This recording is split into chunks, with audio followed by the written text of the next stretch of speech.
Good morning, greetings and salutations, one and all. My name is Michael, I'm the Dead Aussie Gamer, and welcome to Pathfinder 2nd Edition, Curse of the Crimson Throne, a Pathfinder adventure that I play with these wonderful and incredibly talented people who are my Patreons that help support my channel, allow me to keep my lights on, keep fed, and continue to make these wacky, fun, and amazing games. Good morning, everyone. How are you all doing?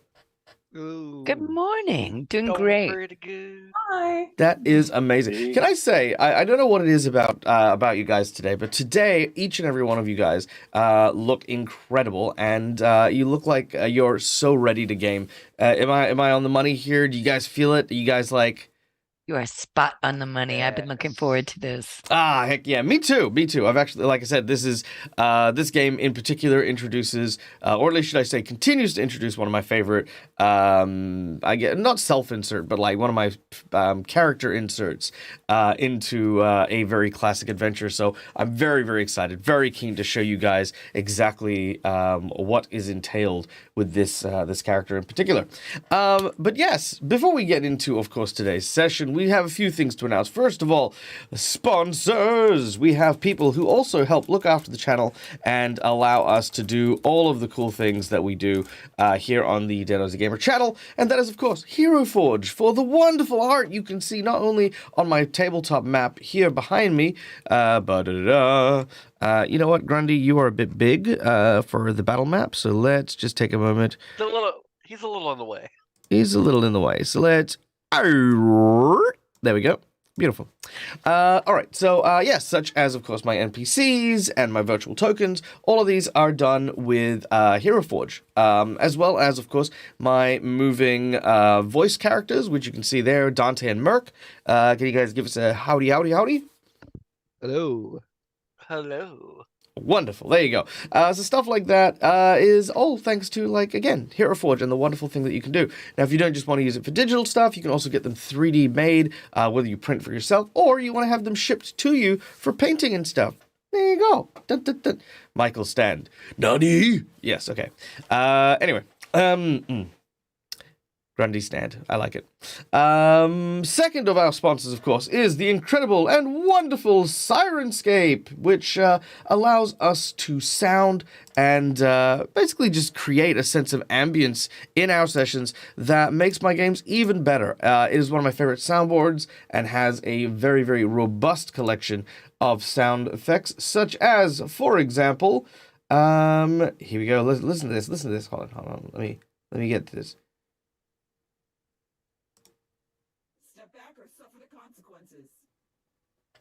A Grey Maiden Patrol. Or we could potentially create an angry mob.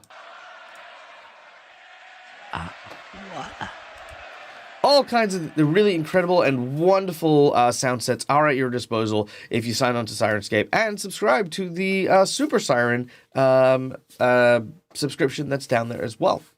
Last but certainly not least, we have our affiliate with Fantasy Grounds. You can see my VTT behind me. This, honestly, this is one of the fastest and best ways that I have to use a VTT. It allows me to do stuff on the fly really, really quickly and pivot whenever my players throw things at me, like creating an NPC very suddenly because someone decided that, hey, you know, it'd be a really cool idea. Let's donate 2 secret menu items and give Michael anxiety. So I created this whole side quest in Fantasy Grounds in just a few moments. So that's why it is one of my favorite VTTs. So there you go.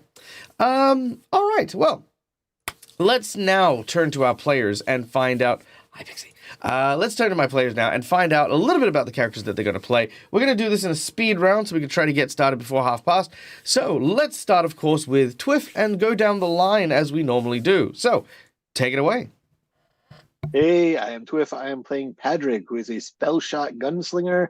Padrick comes from a minor noble house, was going to school to become a wizard, was disinherited, kicked out of school, kicked to the curb because he was framed for murder by Gadrian Lamb. We've gotten revenge for that a while back, but now we're just walking around with these guys and trying to help the city by shooting things.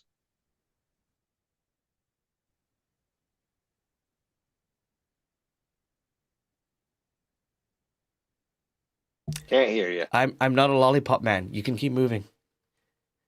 Oh. Holly? Oh, okay. Move on to me. I wasn't sure. Usually you stop in between. Okay, got it. Hi. That was the wild gesture. Presume the wild gesture is the yeah. All right. Yeah, I wasn't Air sure. traffic control. I'm Mally. I play Holly, and Holly is a fairy noble who read way too many books, and her parents decided they needed to marry her off to calm her down, and she said no and left. And when she got into the real world with her best friend Penny the Husky, she found out it wasn't quite like the books she had read, and she's still trying to learn things. So emotionally, she is not quite an adult, even though she actually is an adult. It's a confusing time for her. And then she found some orphans that were really on her emotional level and saved them and loved them very, very much. And then they almost died. So in order to prevent them from dying, she made a very foolish bargain and became a cleric of Asmodeus because she wanted to save them. And that's where we're at right now, because she's a very bad cleric and doesn't know what she's doing. Hi, I'm Air Janasi. My character's name is Quinn. She is an investigator native to the city of Korvosa, and together with the rest of my party, we are digging into a nefarious plot involving the Queen.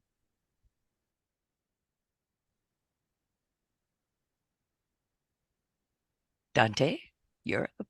Sorry, roommate was talking in the background. But yeah, hello, I am Raikon, and I play Dante, a Kitsune druid, local to the Korvosa forest.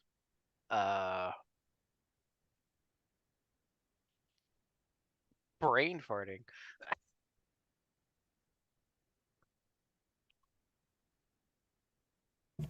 You think I'd be used to this by now? Raikon, you can't keep brain farting on your character intro every week. Here's your homework.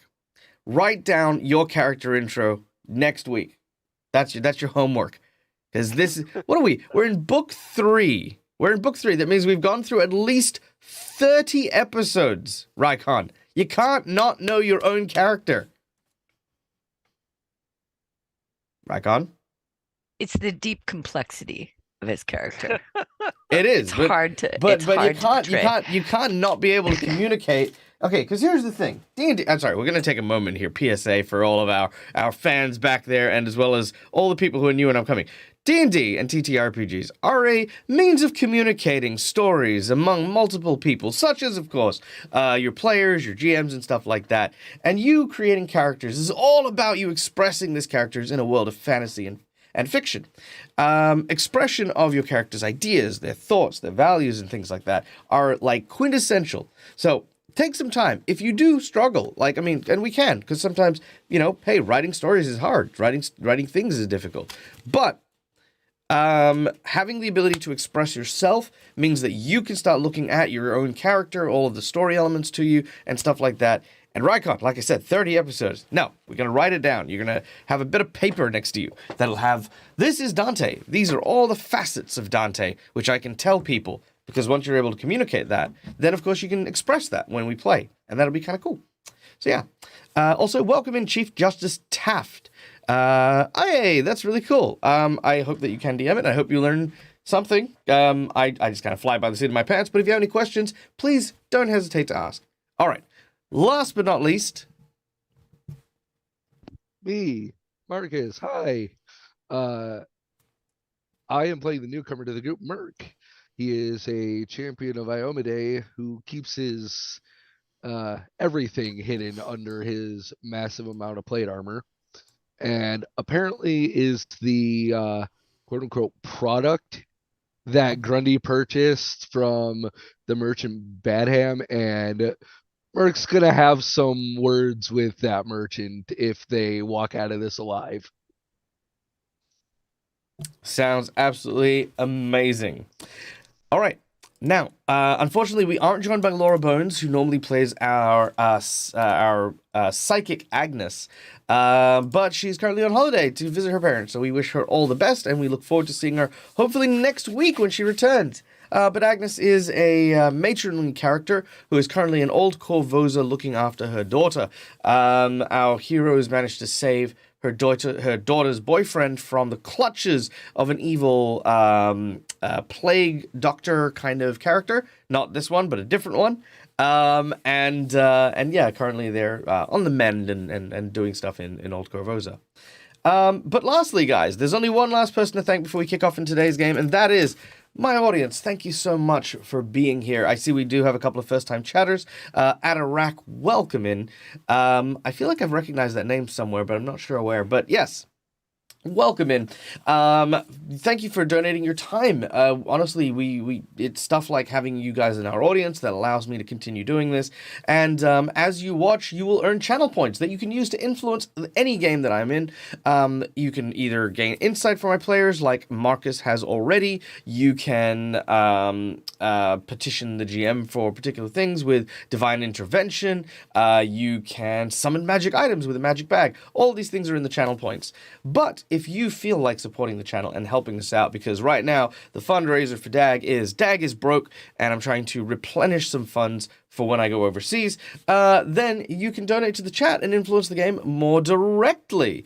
Those of you who do, it is always a lot of fun, and thank you so much for doing so. But for $5, you can give someone one of the red tokens, or me one of these purple tokens. These are hero points and jinx points that can be used to stave off death, petition the GM for stuff that isn't in the rules, roll with advantage on particular things, or give yourself a short bonus to your next roll.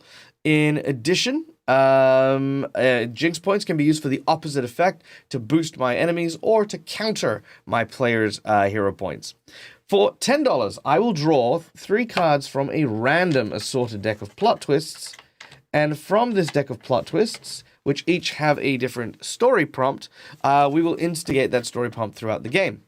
Alternatively, if you want to use for your $10 donation for something else, we have heroic actions that we've recently gotten. These are like kind of special powers that we can give to any of our players. So you pick a player of your choice and they get one of these heroic actions. And they're pretty cool, and some of them are pretty wild, but it's kind of like a little mini game on the side. Our players can trade cards, they can use these abilities to help them in the game whenever they want. It's pretty fun.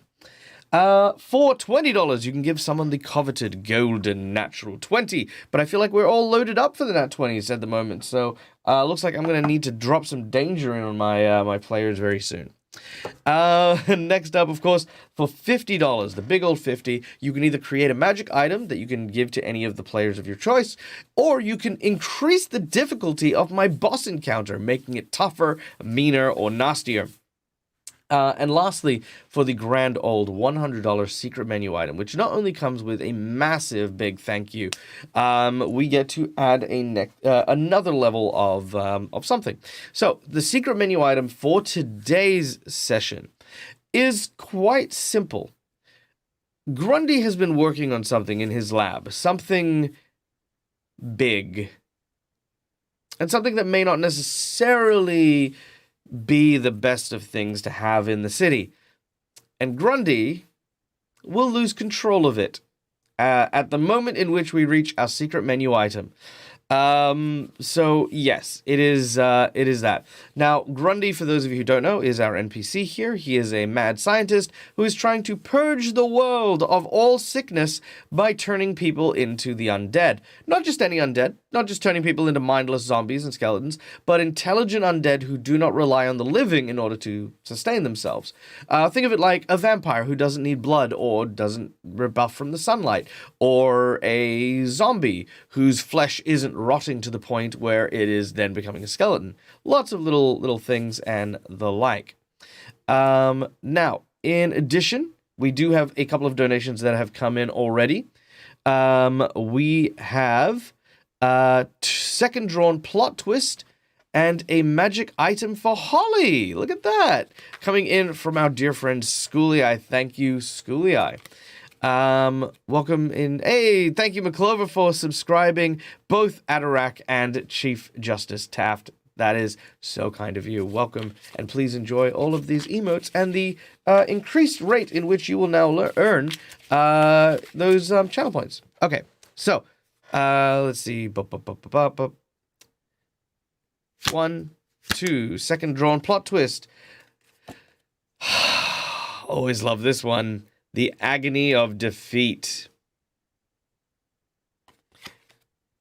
That's okay. Sometimes I use it for the pun, and I'll put caltrops down. All right, there we go. So we have that plot twist in play, which means at some point or another we will use it to twist the game around. As far as magic items, Schooly Eye, let me know what magic item you've got in mind, and we can throw that into there.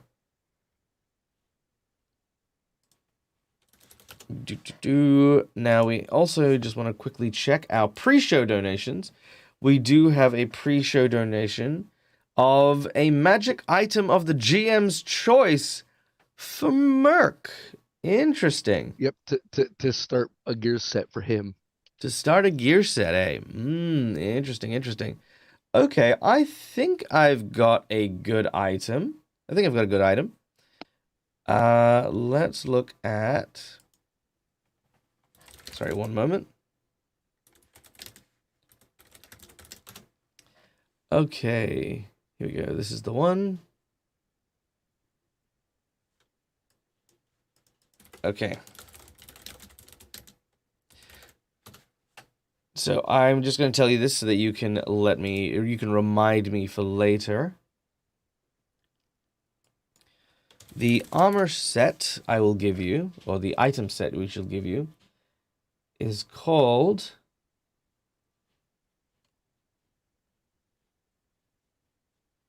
and you're Worshipper of Iomade, aren't you? Merc? Yes. Okay.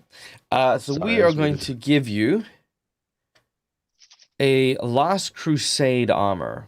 So the Last Crusade armor set. Ooh. All right. So remember that one. We won't be you don't get it right now, but we will be working on it. Right. Okay? Does it Sweet. come with a fedora? Does He's give it a going to fedora. take us to find the grail. Yeah, maybe. All right. So yes, you've got the regalia of the Last Crusader, and Holly, I believe you get another set as well. We are going to give you the I love this one. We're going to give you the first item that we're going to give. It's called the Blade of Anko. Ankou. Ankou. All right. So remind me of these when we're not in the current fight. Okay. Cool.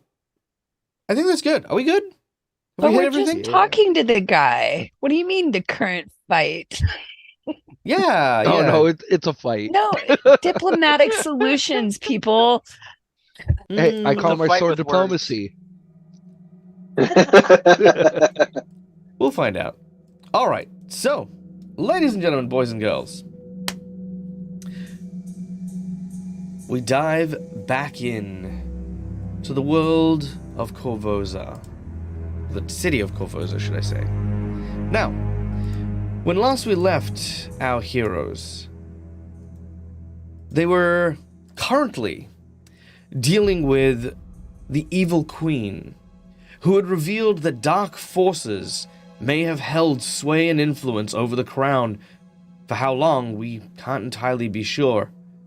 But after receiving a bolt to her head, which she simply walked away from, it was all too clear that something was moving against Korvosa. Something was poisoning the city. Cressida Croft, the field marshal and in charge of the town guard, feels this sense of dread and an impending sense of doom coming very quickly to the city. But her forces are too thin, and the Queen's eye are heavily upon the people who currently work and may have continued loyalty to the now deceased king. The group, as independent deputies, have been asked one thing. You need to go to Old Korvosa. Speak to my old friend Vencalo Osirini and find out what he knows about the Queen and the Crown. He's been acting as a spy and has done much to ensure that the guards were able to move with some semblance of knowledge of what was happening in the city. And I'm sure that he has let us know that he has got something that will bust this thing hole wide open. But if she went, it would do nothing but put her friend in danger. So you've been asked to go to Old Korvosa to do so in her stead. However, as you were making your way there, you realized that the Queen had already isolated Old Korvosa, blowing up the bridges that led to the small island just off the side of the city. And passage to Old Korvosa was being restricted, with claims that anarchy and unsavory fellows have taken over the city, the Old Korvosa itself. With thanks to an ally in the form of a smooth-talking merchant, our heroes managed to barter passage across with the aid of a sneezing portal wizard to get into Old Korvosa and seek out Van Carlo. But before they did, they had to deliver a package, courtesy of the merchant, to an old friend of his, Silas Grundy, PD. Finding the small herbological and sort of medicinal shop, our group managed to locate this individual. But as they spoke with him, they learnt that the package they brought wasn't what was supposed to be delivered. What was being delivered was Merc, the newest member of our group. This armored soldier had been tricked into coming and confronting this physician in person, who revealed that he knows his true nature, that he understands exactly what he is and how he was created, because the hand that created Merc was an apprentice to Silas. And it is here that we start our adventure, as Merc steps forward to confront the beaked physician. All right, the scene is yours. So you were his master then? Did I have a voice changer for Grundy? No. Yes. I did? Okay, one second. Yeah, you had the creepy one. Okay, yep. Let me try that again.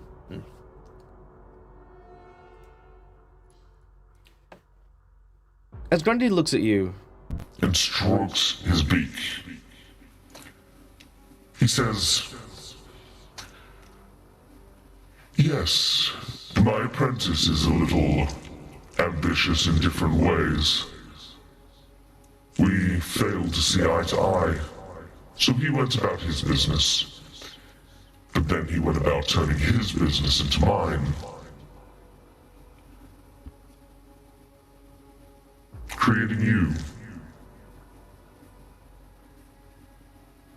So what is this? An act of jealousy? That he could do something that you couldn't? You presume that you are, what, without flaws? Oh no, I have one big flaw. And therein lies the imperfection. I do not seek to make attempts or prototypes of my research. I want perfection, and that is what I seek. But you have something that most of my subjects fail. You have a sense of self, a sense of worth in, I guess, in your own way, that detracts from the ways of most in your unique situation.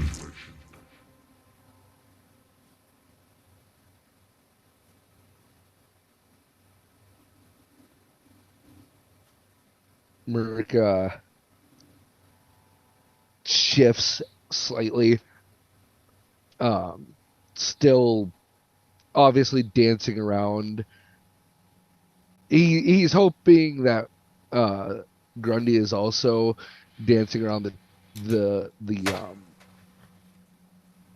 situation as he is, but you can tell he is for now. He has, you can kind of tell he has noticed, but he's not, saying anything in particular. While I can't hear quite what the conversation is, I can tell that there seems to be some sort of rising conflict, and Patrick is just going to slowly make his way to kind of get into a flanking position over here, just in case things go sideways. All right. As you move into a flanking position, you are immediately noticed. Unless you want to try and stealth. I'll try and stealth. Sure. You kind of move behind one of the cauldrons and try to lose his line of sight. All right. Stealth. That would be a stealth roll for stealth, right? That would be a stealth roll for stealth. Well, let's see what we got here. 20. 20's not great. Oh. All right, let's see. Let's see how you fare. Yeah. I might hero point and reroll that. Well, okay, he will not fail except on a 1. Okay, so I need to roll real high. Yeah, he got a 27. Yeah. Well, I guess I'm not trying to be. Don't play it off as not trying to be super stealthy, just kind of nonchalantly shuffling over there. Don't mind me. All right. You do notice that his beaked nose seems to follow you as you move. And as this happens, he looks around and notices that Quinn has also moved behind one of the. That's where I came in. I haven't moved at all. Which means you came in and you hid. No. That's right. I'm sneaky like that. That's it. All right. Ninja. So at this point, he looks around, and you can kind of tell he's on edge. But in that moment, Merc, you do have a second to again address or say something. Or does Merc notice Patrick moving? Yeah. Actually, no. Make a perception check. Also, real quick, who does not have an audience donated magic item? Okay. Ooh boy. Does everyone? That's not gonna be any good. I think I got one way back. Yeah, I know Quinn's got the Storm Blade. I know Holly's so just that's gotten plus one, 3. and Merc's just gotten one. I don't believe I have. That's a 26. No, Dante doesn't have one. Yeah, so I think it's just Dante. Dante doesn't. And maybe We need Agnes, to do- but she's not here. To the hell with that. That is a 26 for my perception. Oh yeah, I got 20, so you probably Unfortunately, noticed me too. unfortunately, Patrick, you have been noticed also by Merc as you've moved around to that side. So, and Merc can tell that Grundy notices him too, right? Yes. Okay. I mean, Grundy Merc- seems less, I guess, concerned and more. Think of it this way: there are some people who, when they switch from alert to pulling out weapons and all that sort of stuff, and there are people who are alert in the sense of they've gone from being kind of talking quietly to now properly on guard. So Grundy, as he's moved, has become on guard. Merc's gonna put his hand up as a just stay back for now kind of motion as he continues to talk to Grundy. So you said that you're interested in me because I have some sort of sense of self. Is that it?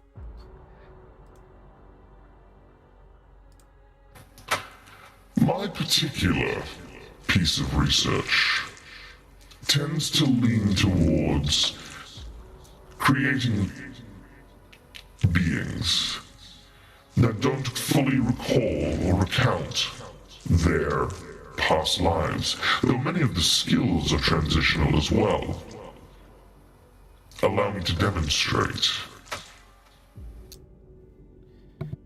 You watch as rising out of the red vat, as he gestures in the direction of Patrick, both to kind of make a point and to again, sort of showcase what he's talking about. You watch as this. They say there's like 3 red bats on there. Well, that's red. That's orange. That's I'd yellow, and argue that's blue, and then that's also red, and then that's green. The red bat near I would argue Patrick. that's more purple. Yeah, that's true. This is more the purple, I guess. So anyway, the purple vat. You watch as this Mauve. Mauve, thank you. Okay. There's a magic item for Agnes and Dante. Look at that. That's really sweet. Thank you so much, McClover, for the very, very kind and generous magic item thing. And again, Dante, this is one of your choices as well. So, real quick, as this hand of purple, kind of very viscous, gelatinous goo clambers up and grabs onto the cast iron rim of this giant pot, hefting itself out, you see this undead warrior begin to draw themselves out. And at that point, you realize it is a Shawanti barbarian. As the corpse pulls itself out and sort of lands on the ground, you see it is its body is kind of like almost like desiccated and preserved. This fluid that drips off it is the only kind of source of moisture of the flesh, and there are tribal tattoos all over their body. Grundy instructs him to catch as he takes from behind him what looks to be a small, like it's almost like a skull, as he throws it towards the undead, and more specifically towards Padraig. But you can watch as the creature reaches out and grabs the object as it's thrown. Grundy then turns and says, Use it. And immediately it puts it up to its lips and begins to play a very kind of soft ocarina kind of sound. As it plays this music, Grundy turns and says, As you see, there doesn't seem to be any personality or intelligence, but key elements of their skills that they had while alive still remain intact. So I'm curious whether or not your skills remain intact, or if it's simply your personality that came through with your particular status.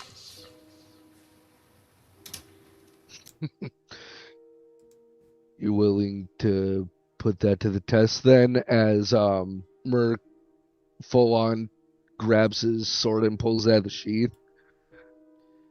Grundy's facial What you want expression is a test. Grundy's facial expression does not change. He simply nods in acknowledgement and says, Oh yes, very much so. So this is your great creation. You've robbed a creature of free will and autonomy, and you are proud of this?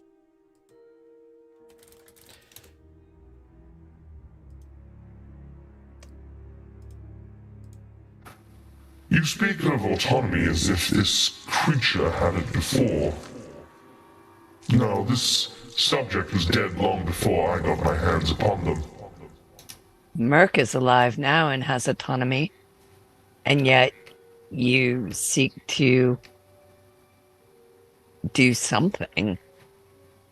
I know not what, but something with him that, based on your previous experiments, I'm not really confident in. Grundy... Are you? Grundy doesn't respond. He simply looks over to Merc.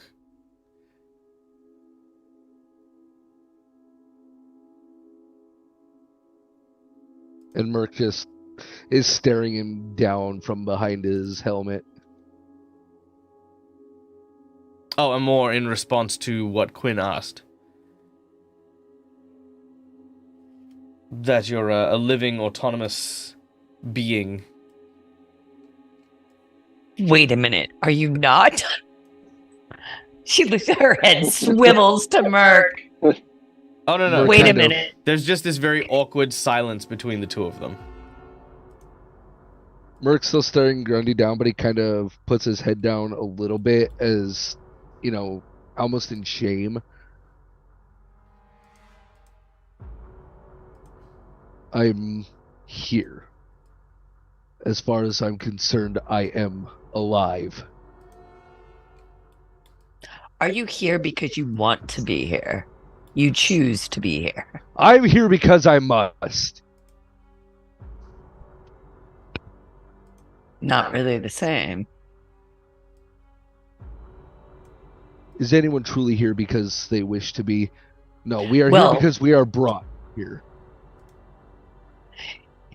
In this particular place with the Easter egg cauldrons, yes, you would be right.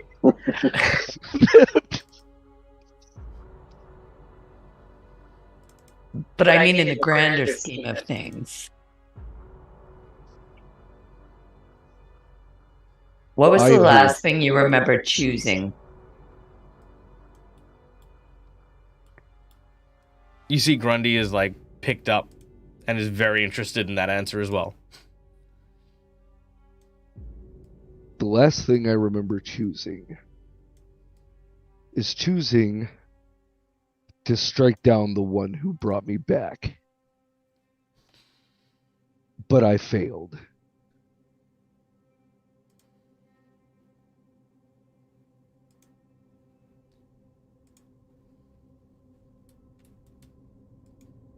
And at this point, with his sword still in his hand, he's kind of shaking, in true anger from how hard he's gripping it.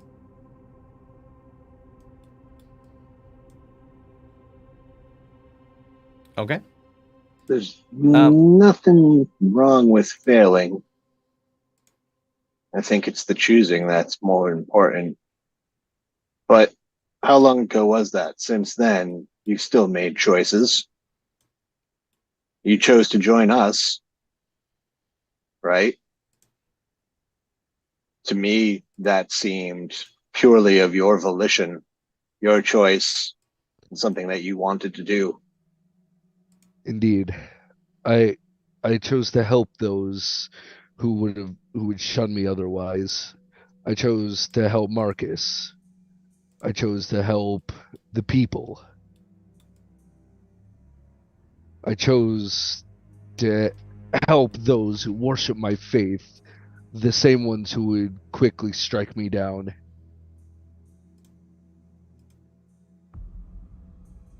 I mean, that sounds like a lot of choices.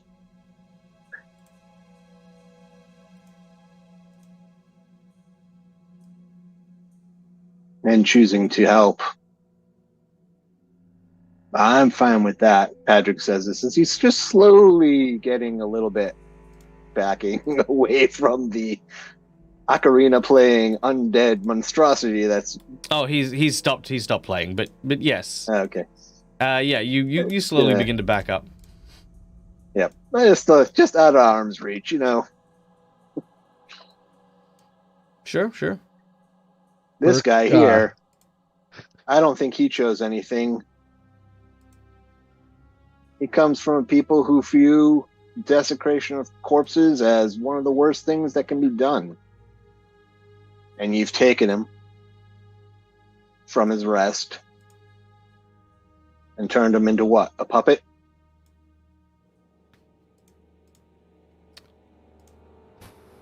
Now, let's not jump to conclusions.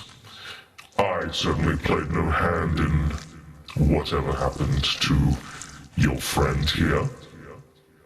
I simply wish to learn and understand better how he came to be. I Now think mistake he's that for involvement. I think he's referring to your ocarina playing Yeah. Easter egg My over there. apologies. Every single person who seeks to better the world or advance technology, science, even mysticism requires a few sacrifices here and there. I would like your ethics. Ethics. My dear, if ethics came into being, there would be no plague. There would be no riots. The Sable Company Marines would be flying their banners high in the sky. If ethics were the salvation of this city, then we would not be where we are today.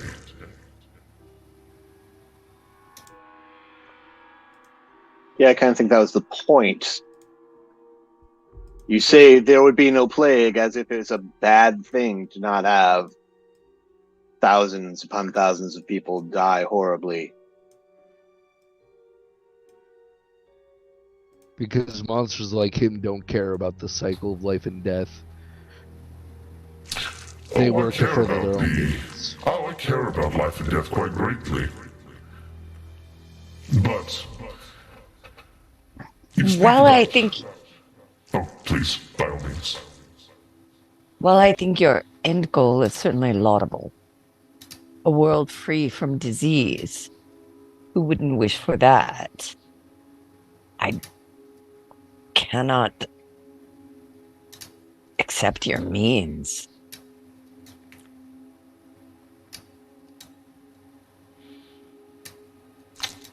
Well, I do not recall asking for your approval.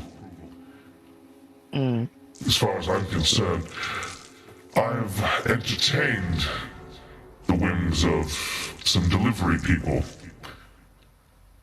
Have you? Yes. Even those who were deputized by the city guard. Still, delivery people.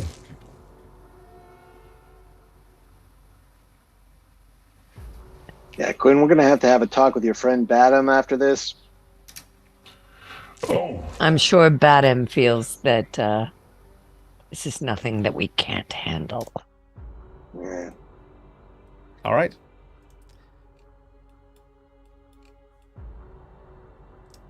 So, he will reiterate his question again to Merc as well. He asks again whether or not you are a capable individual, if you are able to use the skills that you had whilst still alive. You did place a veiled threat, which is perfectly fine. However, he now revisits that. Merc still kind of shaking in anger, but doing his best to control himself, gives a nod. If you wish to see me use the same tactics that I used fighting alongside my brothers and sisters, I will gladly show them. All right.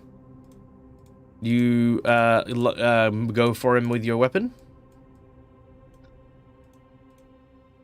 You know what? Sure. All right. As this happens, we fly into initiative.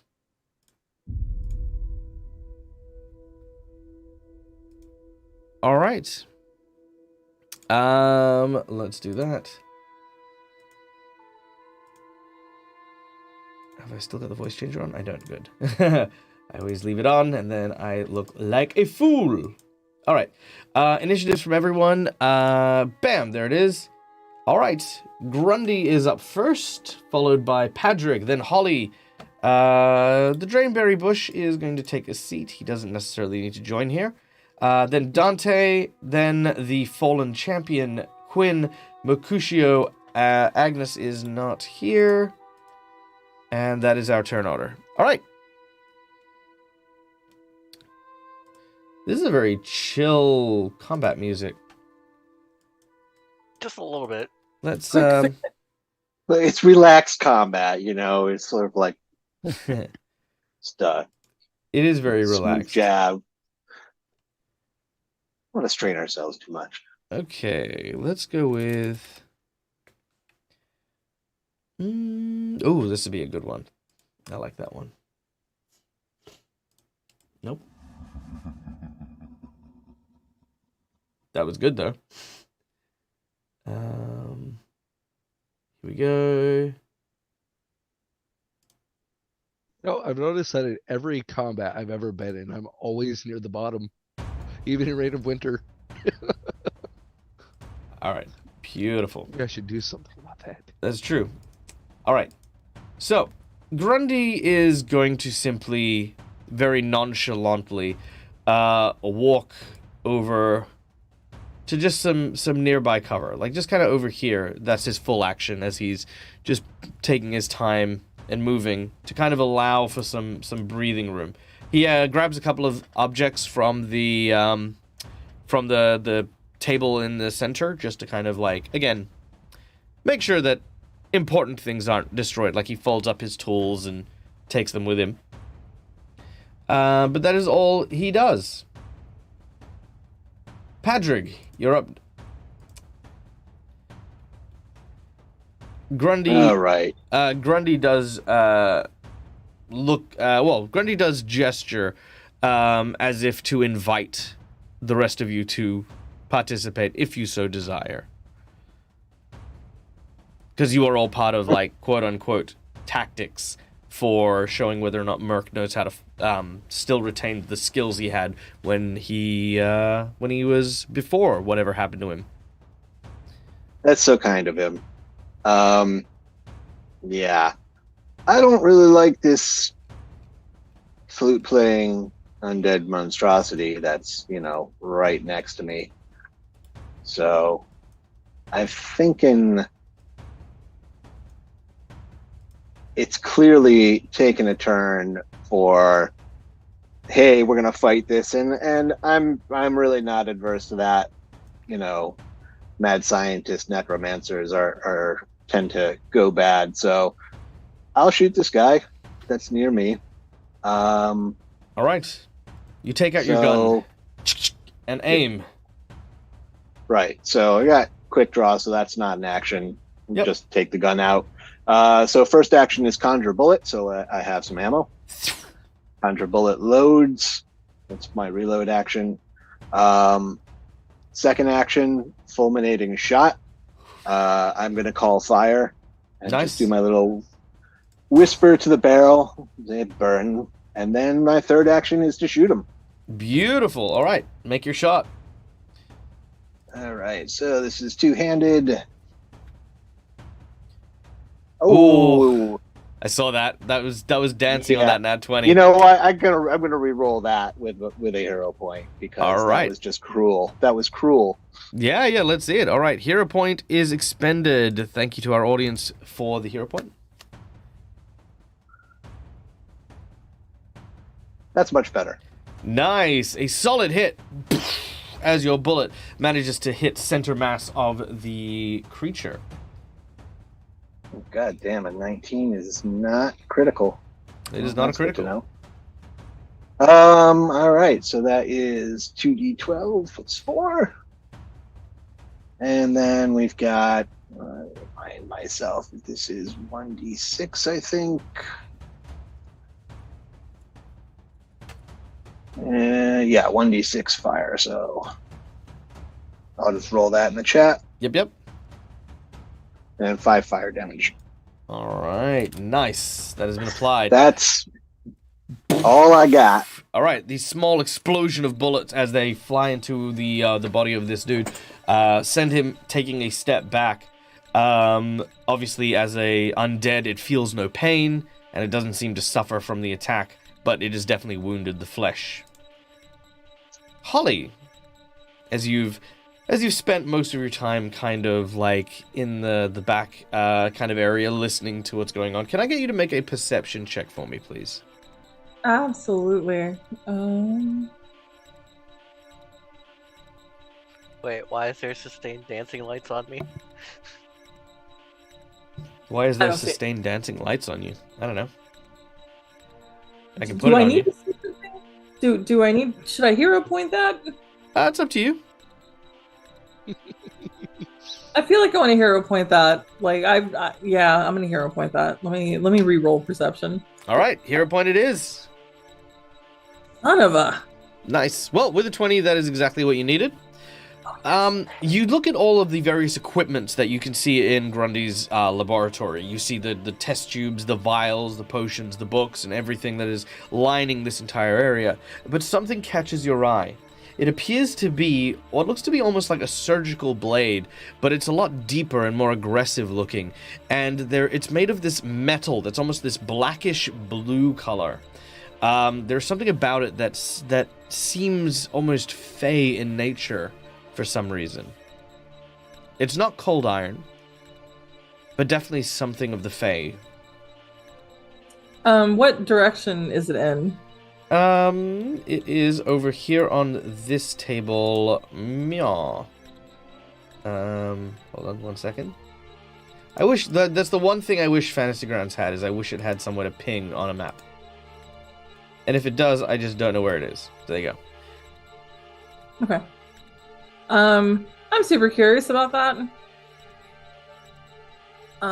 But I still need to do something because this is not going well. So I feel like I may go back to that in a minute. But Sure. Yeah, she's definitely noted it and she's going back. Not a She's problem. going to take action to move kind of at the cover of that vat. Mm-hmm. That will also get her in range of Grundy for her vampiric maiden. Sure. Please work. Before you get to the Vampiric Maiden, well, we'll get to that. Okay. Something affects you first. Oh, fun. As you attempt to cast Vampiric Maiden onto Grundy, your heart actually stops beating. Your eyes go wide. Your blood runs cold. 1 Mississippi. 2 Mississippi. 3 Mississippi. Your legs shake as you feel them suddenly have pins and needles running all the way up and down your left side. 4 Mississippi. 5 Mississippi. And as you're about to pass out, your heart starts beating again.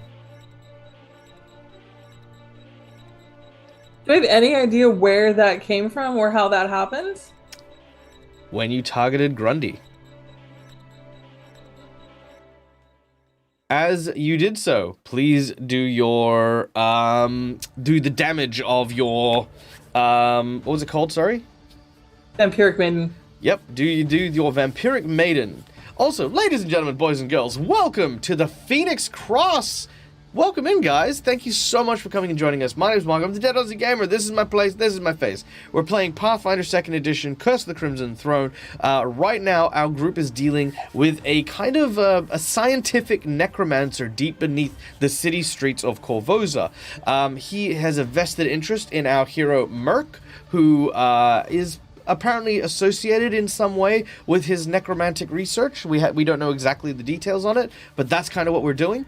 And currently, Patrick, our gunslinging wizard gunslinger, Holly, our fey rogue slash cleric of Asmodeus, Quinn, our investigator, Dante, our kitsune druid, and Merc, our knight, are currently engaging in a test or a trial to prove whether or not Merc has retained his skills after what had happened to him. And they're currently battling a type of undead that has been conjured from these vats of ooze. Let me see if I can show you guys the... Boom, there it is. This is the image of that particular undead. So yes, right now Holly has attempted to cast a spell over at the doctor, and her heart legitimately just stopped for a few seconds. So there you go. If you have any questions about the show or anything like that, do not hesitate to ask questions in chat. And if you feel as so kind, please feel free to use channel points or donations to influence the game as we play. I hope your game was spectacular, Phoenix. Let's give you a shout out as well. And let us continue our session. So, you've spent 2 actions to use that ability and dealt 15 damage to Grundy. 15 and another 4. And another 4. Done and done. Yep. All right. Grundy looks in your direction, and that chill just runs up and down your body. Holly, what's your response? That's only 2 actions, so you still have another action as well. Oh no, I moved. Oh over yes, to you the... moved. That's right. But what's your reaction? I do not like what happened there, but it actually kind of makes me a little more focused on Grundy as opposed to his minion, because she wasn't liking what was going on in the first place. And then the fight sort of broke out, and now she wasn't quite sure she wanted to get into this fight. Now she's a little more committed to this fight. Because that should not happen, and there's something going on here, and no bueno. Sure. All right. So you gain the Frightened 2 condition. But you push on. Very brave. Dante, you're up next.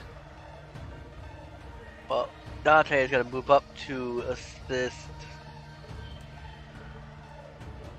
Patrick. Mm-hmm. He is going to cast Disrupt Undead on the Fallen Champion. All right. Very nice. Oh, that is unfortunate for the Fallen Champion. As you cast your Disrupt Undead, the natural energies and magics that flow from you fire into his body, and the Undead Champion's undead necrotic flesh suddenly starts to turn into like almost this powder-like dust as it blows backwards away from their body as you deal 16 points of damage. Nice. All right, so that's a move and 2 actions to cast. Yep. Easy done. Which brings us to the Fallen Champion. He places the ocarina down. Put the ocarina down! No, sorry. You watch... you watch as he then seems to reach into his ribs, and you hear the sound of a sickening crack as he rips out one of the ribs with some, like, still some bits and pieces attached to it, and uses it as a makeshift weapon. So, drawing a weapon, he moves forward, and as he does, you watch as those muscles, even though they're desiccated, start to swell, and as he swings down as hard as he can. Padrig. Oh, geez, that was close. That is 34 to hit, which is a solid hit. Ow. And what is your alignment? My alignment is chaotic good. All right. Let's see. Oh no. This is a relevant question, but Oh, you're not a heretic though. Okay, fine. Yeah, I think you're fine then. All right. Because basically, if you are diametrically opposed to his god or his religion, and you don't worship the god of healing, do you? Me? No. It's the was it Brig? Bray. Yeah, no, that's fine. Brig. All right, cool. Yeah. So in which case, you thankfully are only the recipient of 22 points of damage as he clobbers you. That's all. Yeah. Oh no, he does an extra, like, let's see. He does what's called Heretic Smite, which is potentially another 5d6 damage if you are a heretic to Rovagug. I don't even know who Rovagug is. God of destruction and violence and destruction. So basically, if you are a healer, or I guess a builder, kind of is a heretic. Nah, it's fine. I made my call. But yeah, I would definitely count as a heretic because Iomade and Rovagug hate each other. Yes, correct. You would be a heretic. But are they both within 15 feet of me? I can't really tell. No, they're not. Damn. Almost 30. Yeah, nearly 30 foot. All right. We then swiftly... Oh, wait, before I forget, Padrig, you are also the proud owner of 2 hero points, thanks to our dear friend McClover. Thank you for the donation. Thank you, Bloody McClover. beautiful legend, you. All right. So, yes. Rip, move, clomp, that is the creature's turn. Quinn, we now move over to you. Well, I'm so far away. I think all I can do is draw my sword and move. I think double movement would take me about here, yeah? I can't quite tell.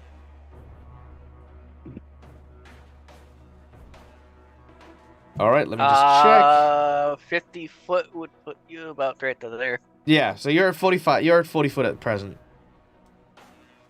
So Alright, yeah, you're good. so out there. All right, while you're moving around, let's quickly welcome our friends from over at the Chaos Goblin, the Chaos Neutral Goblin. Thank you so much for joining us. Always always fantastic to see you. How was your stream, my dear? I hope that you had a wonderful time. For those of you who don't know who I am, my name is Michael. I'm the Dead Aussie Gamer. This is my place. This is my face. And we run TTRPGs here. Today we're running Pathfinder 2nd Edition, a conversion of the classic adventure Curse of the Crimson Throne. This is actually a side quest that I've created for my player because we have just introduced one of our brand new freaking characters. This is Merc. We'll find out secrets about Merc in a little bit, but he is a knight character, and he is currently engaged in a kind of a backstory-esque plot involving a necromancer who wants to understand Merc's true nature and kind of what how they came to be. There's lots of mystery as to what Merc is and who he is, so that hasn't been unveiled. But this is now an administration of a test to see if Merc retained all of their true skills after whatever it was that happened to them. So stick around if you want to find out about that. The other members of our group, we have Twiff playing the role of Padrig, a gunslinger noble who was abandoned from his family, used to study wizardry and arcane teachings, but now is a gunslinger who marries both firearms and magic. Holly, who is a fairy noble, used to be a rogue, but sacrificed her ways in order to take on the mantle of an Asmodean cleric in order to save an orphanage of children. Quinn, who is currently away, I think. I can't tell, but yes. Who is an investigator from the city of Korvosa, who looks into all the kind of things, whether it's the high society's corruption or down in the streets where people need her. Quinn is a avid protector of the town. Dante, who is a druid from the nearby surrounds, a kitsune who is trying to bring an end to a drug dealing ring, and yeah, Agnes, who unfortunately is not here, a matronly mother psychic is our team. Also, sorry, I forgot to introduce Twiff, then Malakisa, Arjanasi with Quinn, Rykon with Dante, and we have Marcus, the DM, for Merc. So yeah, there you go. Now, if you guys have any questions about the show or about the game, don't hesitate to ask. We do have lots of audience interaction stuff, so either channel points or if you feel like donating, bye-bye, there it is. Any questions, again, keep asking, but we're going to jog on. Is Quinn back? Yay, nay? She just sat back down. Excellent. Good. He'll be here, back in a sec. All right. So, Quinn has run across the laboratory in the direction towards the scientist Grundy. As Grundy kind of has looked around, he seems to have been more observant in you fighting the test subject, but seeing that you are all turning your attention more towards Grundy, his attention it looks as though his otherwise kind of calm, almost, stoic demeanor is slowly pouring from his body. That you can't really tell. yeah, you can't really tell. Well, you can kind of. His posture is body changing. language. Yeah, his body language and his posture is changing. Body language. It's gone from observing straight away to something else. Hey, no worries. That is awesome. Chaotic Neutral Goblin, stay safe, have fun. And guys, if you are from my channel and you haven't checked her out, please go and follow Chaotic Neutral Goblin. You can click on their name in chat, or you can follow the shout out. Honestly, one of the most fun places to hang out, especially for people who like Pathfinder like I do. And we definitely got to get you around the table at some point or another for some fun and shenanigans. Have a really, really great rest of your day or evening. Oh, I just accidentally closed the map on myself. That's okay. I will open it for you. I was trying to clear the arrow. I got it. Oh. Okay. And thank you, Pixie, for the tip. Let us know where you would like to donate it, and we will put it there right away. All right. Quinn, you have moved 50 foot over to the cauldron there. You have one last action. What do you want to do? I'm going to assume a defensive stance for now and just watch this guy. Very nice. All right. Holly, you have been given a hero point thanks to our dear friend Pixie. Mwah. Gracias. All right. After Quinn makes their way across, we then go to Merc, aka Mercutio. All right. What do you do? So yeah, assuming that the fallen champion is the test, Merc is going to rush up, and I did the arrow. So Yep. so is Pathfinder 2 rules this similar as one where I get a movement, then I can make an attack? Yeah. Absolutely. You get 3 Okay. actions instead of 2. Yeah. All right, but in order to do all 3 of my attacks, that requires me to use my full round action, right?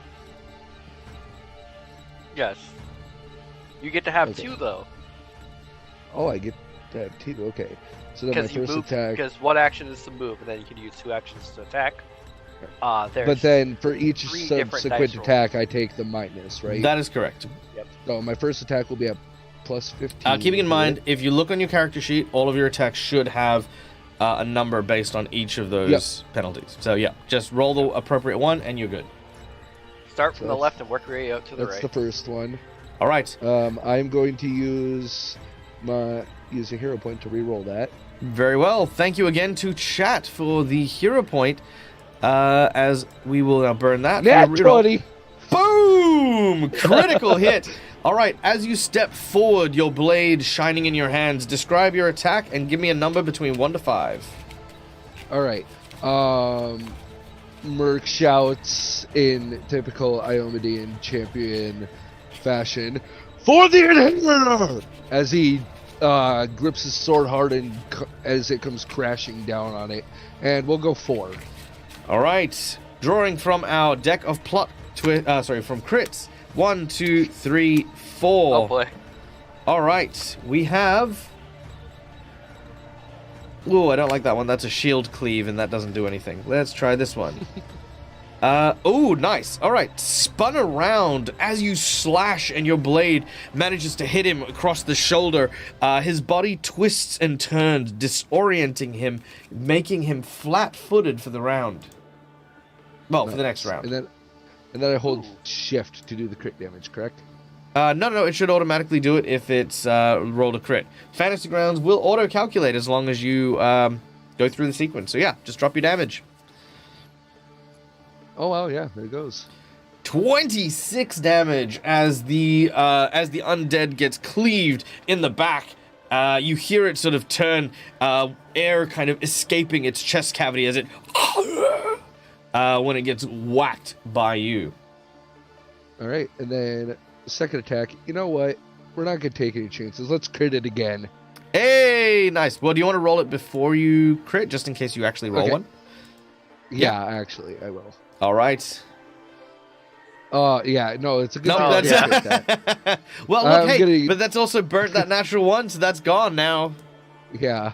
All right. So, rolling a natural one, that will cause you to miss as you swing and you think you overextend, but very quickly your grip changes and woof, that huge, heavy, muscly arm carries a critical strike once again into the body of that. So, yes, with this one, now, yes, you do have to hold the left shift because you didn't roll the crit. Beautiful. Okay. 25. Another 25. Yes. All right.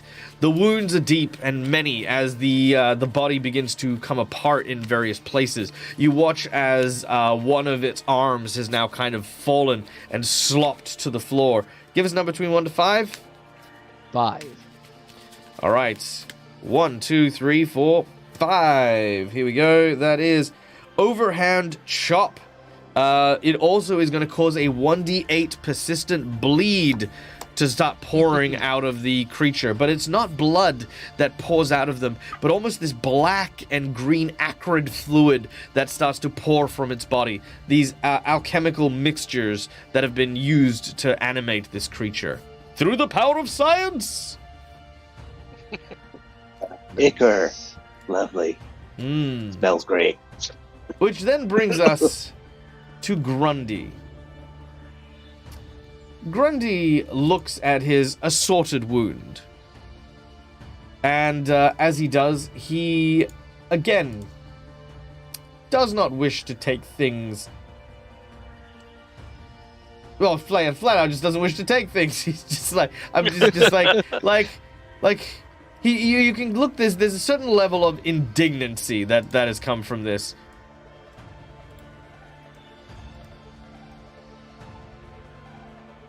He is not a pompous individual. He is not a violent individual. You incurred his wrath, though. No, not really. I mean, yes and no. More he has been encouraged to take action. He's a little pompous. He's confident and he's scientific, but he's been very logical and very polite this whole time. But he's not going to be polite here. As he looks over and he says, "Vampiric magic. Very well." He takes out a syringe and jabs it into his chest. And you watch as he seems to push something in. As this happens, you watch as the wounds that he has on him begin to exsanguinate and pour out blood in these kind of long, lacerated sort of streams that collect in his body. He then gestures towards Holly.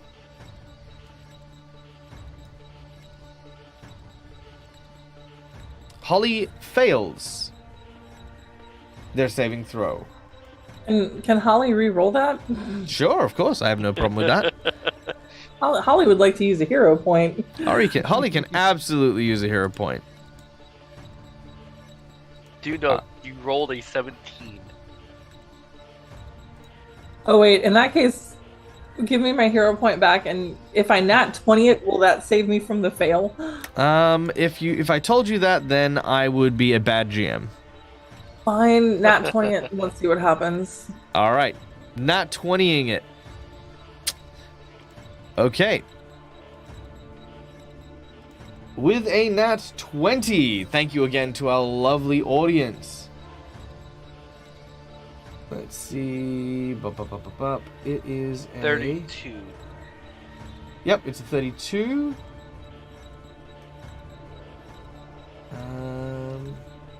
Where is...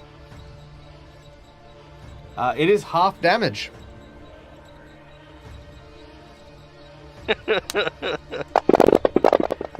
Oh, geez, that's a lot of sixes. That is 20 points of damage you take. I am so glad I nat 20 that. And you watch as that hits you. You watch as he then reaches outwards to blast you, and then pulls it back into him, and the wounds begin to immediately heal, and he heals 20 points of damage. There is now only a small trickle of blood from the one tiny wound you've still left on him.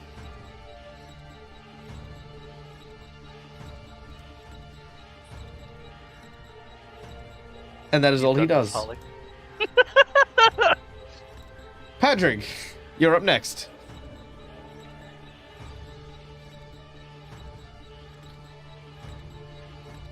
Oh, sorry, before I go, you guys, for what you saw, you just saw Grundy step forward and a torrent of blood just blast where Holly was.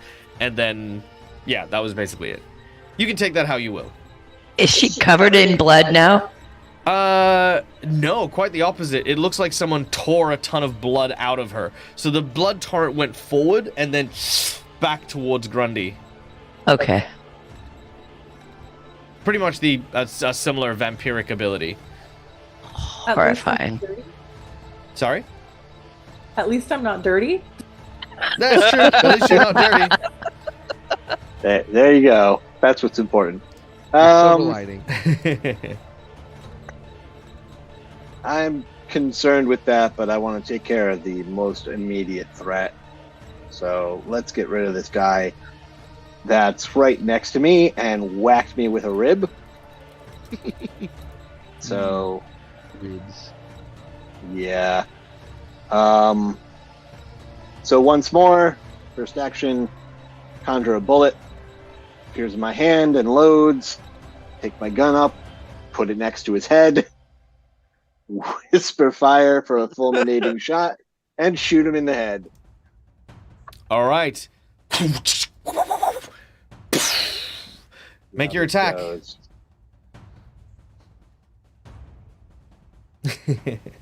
Now will he roll? Oh, All right, that's a solid hit. Also, right. by the way, Schoolie, I thank you for that idea that you've sent me in Discord. I'm going to try to make use of that right now. uh-oh. I don't like how that sounded. No, it's fine. I know No. what you mean. No, it was a really good idea where I can add in a magic item, for example, and actually put it as a pin rather than an X on my map, which is going to be good. All right, that is 14 damage plus 2 fire damage. Okay, 14 damage plus... There you go. 2 fire. Plus 2 fire. Okay, done and done. As your bullet flies out and strikes him in the chest.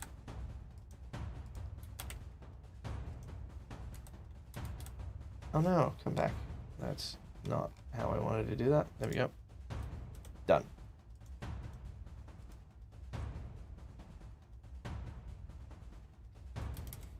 Okay.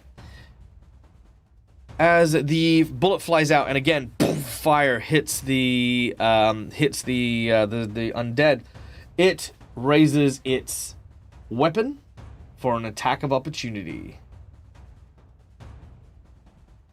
That's rude. I didn't even move. Nope, but you used a ranged weapon in melee.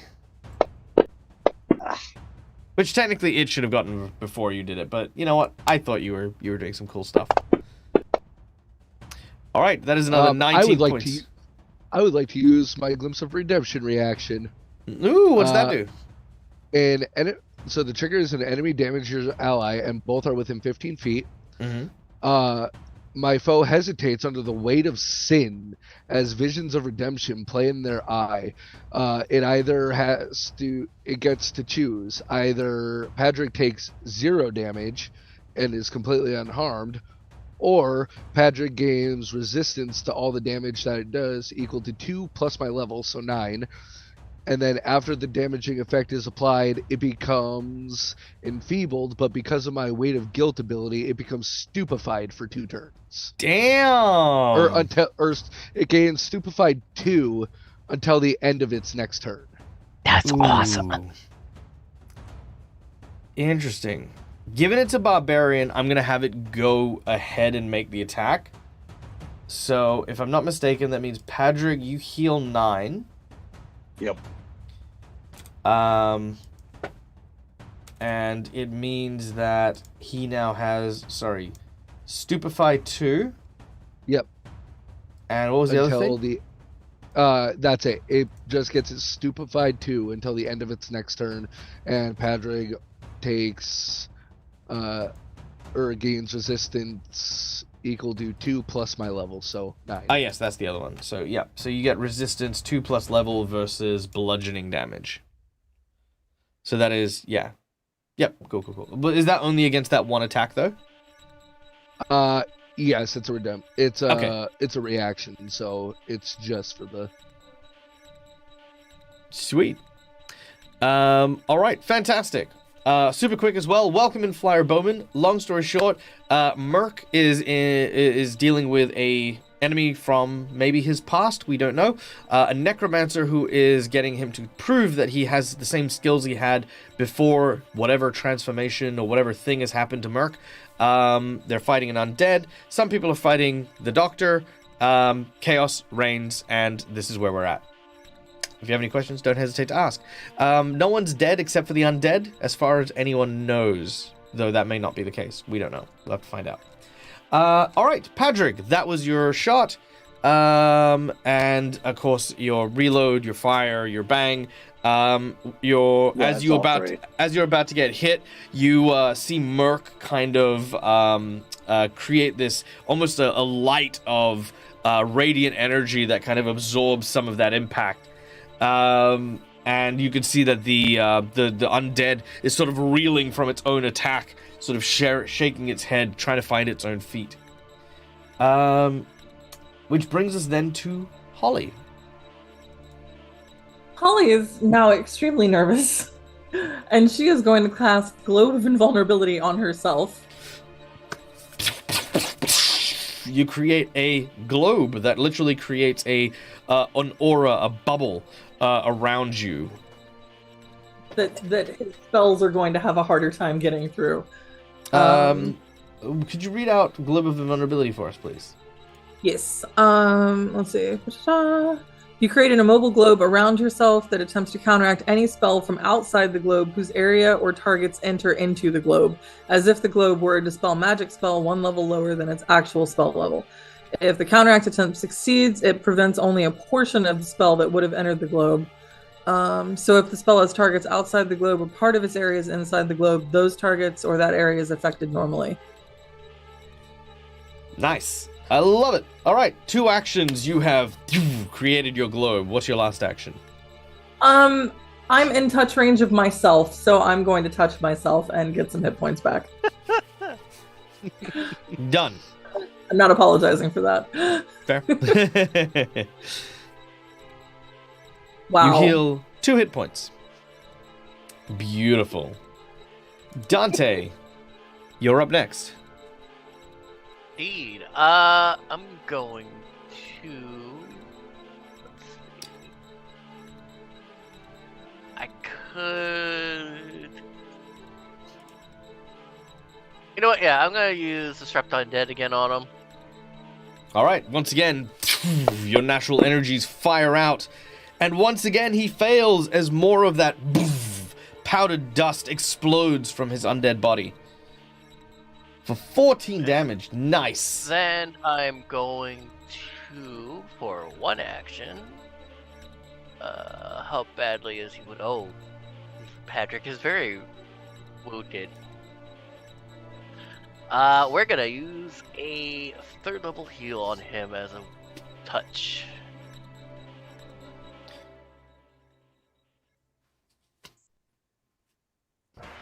Nice. 13 points of healing. Thank you, sir.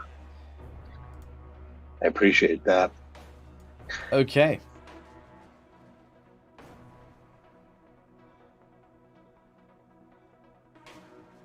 And that will be all 3 of my actions. Very nice. Okay. As this happens, the champion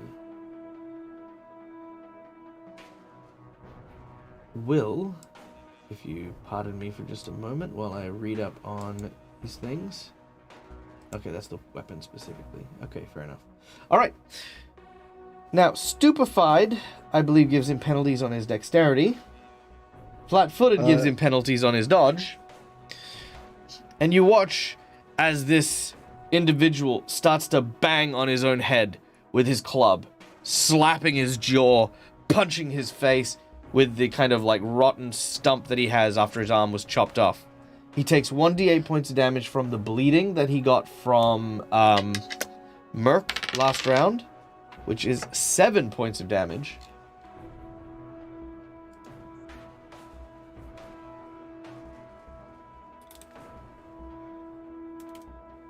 All right. And as he does this, you watch as his body begins to shift, and you see that these almost cracks and fissures start to appear on his body. As they separate, splitting, allowing more of that blood to pour out. You watch as he unleashes this terrifying roar. You could almost swear for a moment that it's not his voice, but the voice of something primal. Something ancient and dark. As I need a saving throw from Dante, which I will roll there. Nope. That's not gonna let me roll it. Okay, I need fort saves from Dante, Padrig, Mercutio, and I think that's it.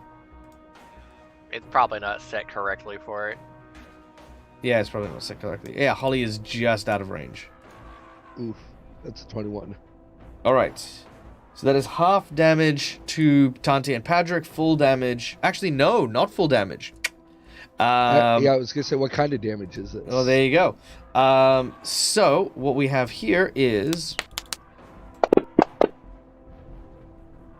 20 points of necrotic harm damage that falls to you guys as he unleashes a harm spell. So that is 10 points. 10 points of damage to Dante and Padrick. I added the wounds. Thank you. And no damage to Mercutio. In fact, Mercutio, you are on full health, so you don't heal, but there's that.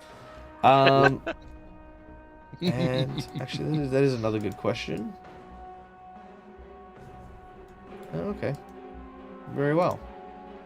It seems that Grundy is also in the impact zone and will take 10 points of damage, unless he saves by critical, which I don't think he will, but let's try anyway. Oh, he does. Okay. Sweet. Easy done. So he does not take any damage. All right. That is the fallen champion who used all 3 actions to blast that off. And then we go to Quinn.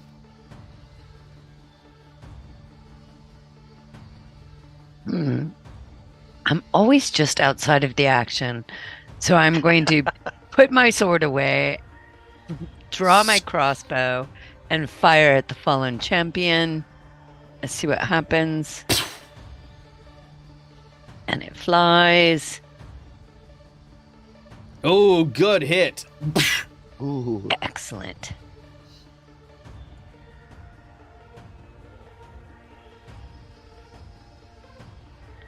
Dealing All right. 15 points. Nice. 15 damage. The fallen champion takes a hit. All of that healing that it just received. And it's gone.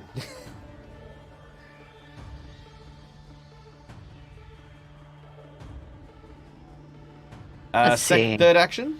Because I'm going to say one action Yeah. to put your sword away and draw out the different weapon. Oh, excellent. So I still have one. I'm going to go ahead and try again. Sure. Eh. Yeah, that one will miss, but unfortunate. It flies over. You do have a nat 20 and a hero point if you want to use them. No. I think they've got this. All right. I'm going to stand pat. Mercutio, the scene goes to you. So the champion's still alive, correct? Yes. Okay. First attack.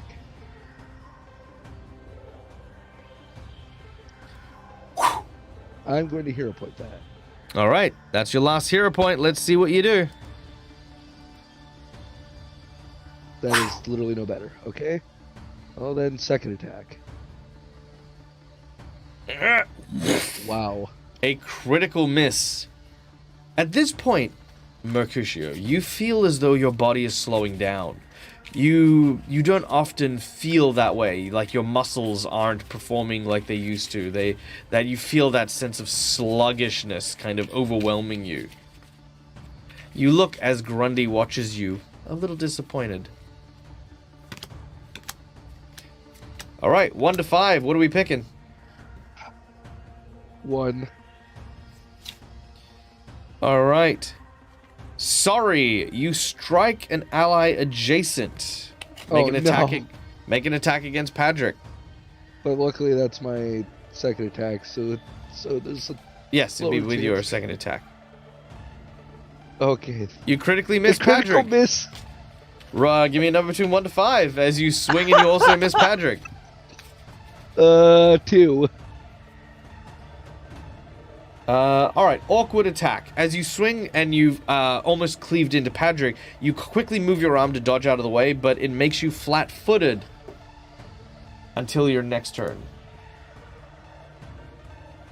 Which just means I lose any dex to my Correct. AC, which I don't gain any anyway. So,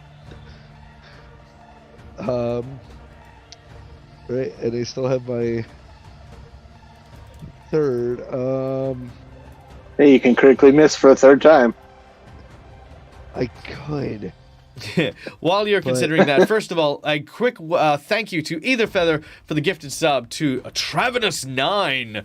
Always good to see new people coming in, joining, and being a part of our community and the people that support it. So thank you so much, Either Feather, and welcome into the Raiders from VG Varus. Welcome in. Those of you who don't know who I am, my name's Michael, Dead Aussie Gamer. This is my place. This is my face, and we are playing Pathfinder 2nd Edition using Curse of the Crimson Throne, a very classic Pathfinder 1st Edition adventure that we are converting.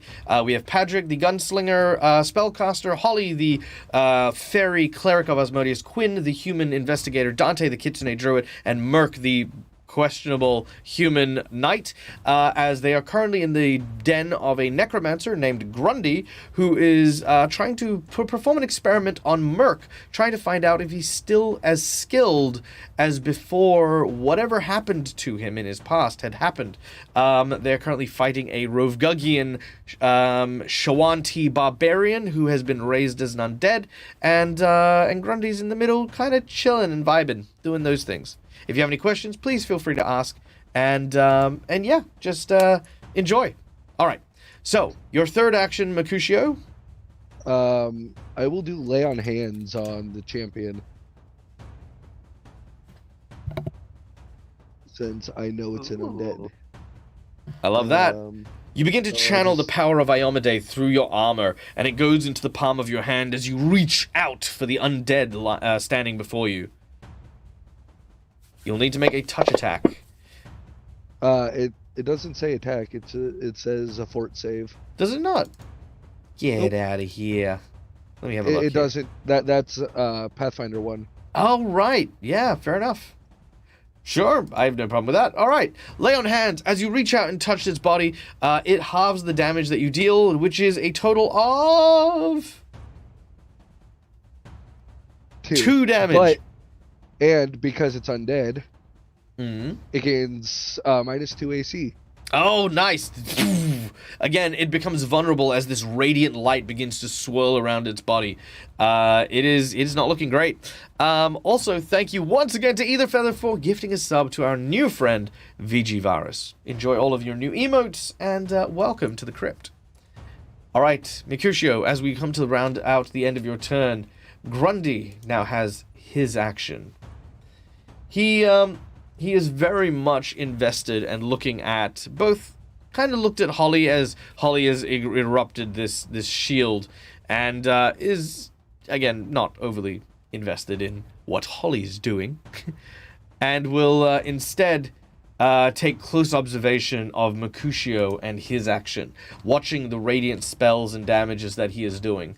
I don't think Grundy really wants to do anything here, so he is going to ready an action.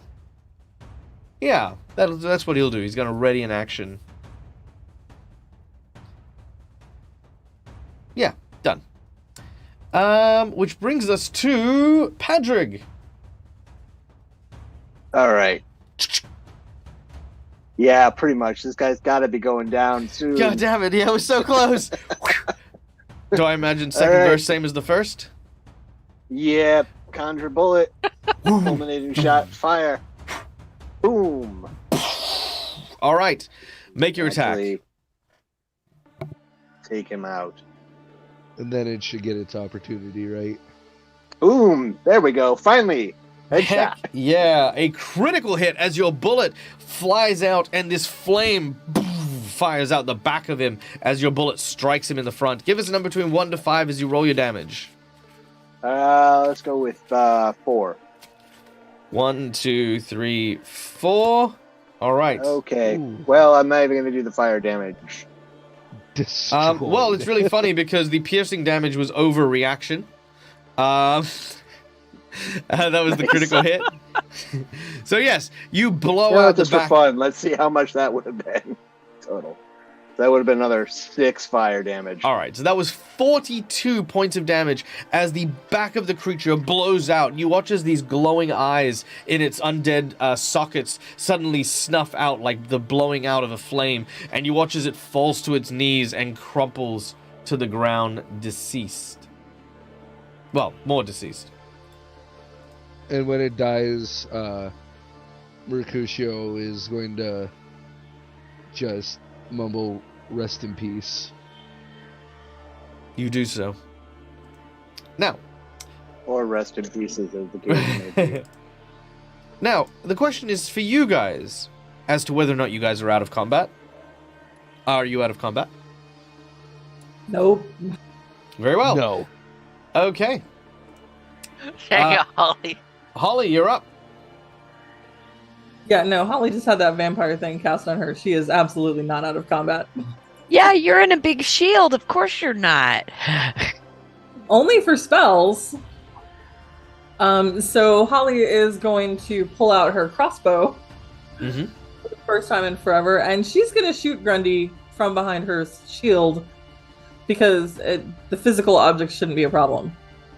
Sure, not a problem. As you pull out your crossbow, drawing your weapon before you fire, and yes, you will miss. You watch as he looks in your direction and fills the area with a foul and toxic smoke that bellows from the yellow cauldron you stand near.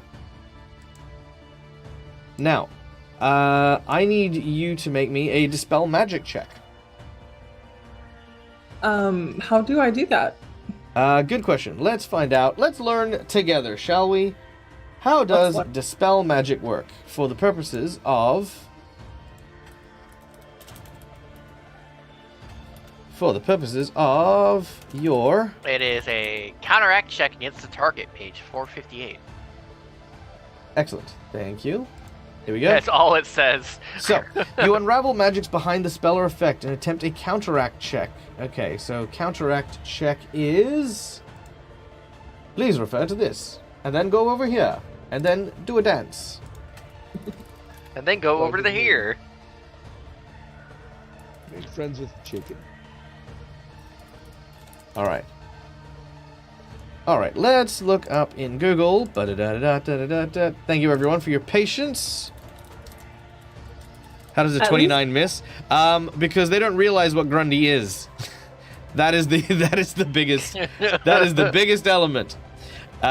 In Pathfinder, powerful things are powerful, weak things are weak, and it makes damn well clear when that is the case. All right. When attempting a counter check, you add the relevant skill modifiers. GM can calculate it based on the target spell, blah, blah, blah, blah. Okay, cool. So you're making just a genuine spell check. So do I roll just a 20 or like roll my intelligence? So it'd be 20 plus your...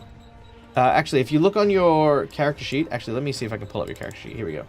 All right, so here's how you would do it. You would go to where you cast your spells in the Actions tab.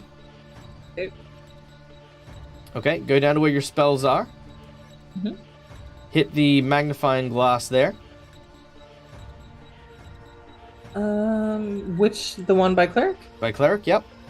Okay. And then hit spell roll, which is a plus 11. Okay. So that's what I'm rolling. Correct. Oh, that's how you figure out stuff.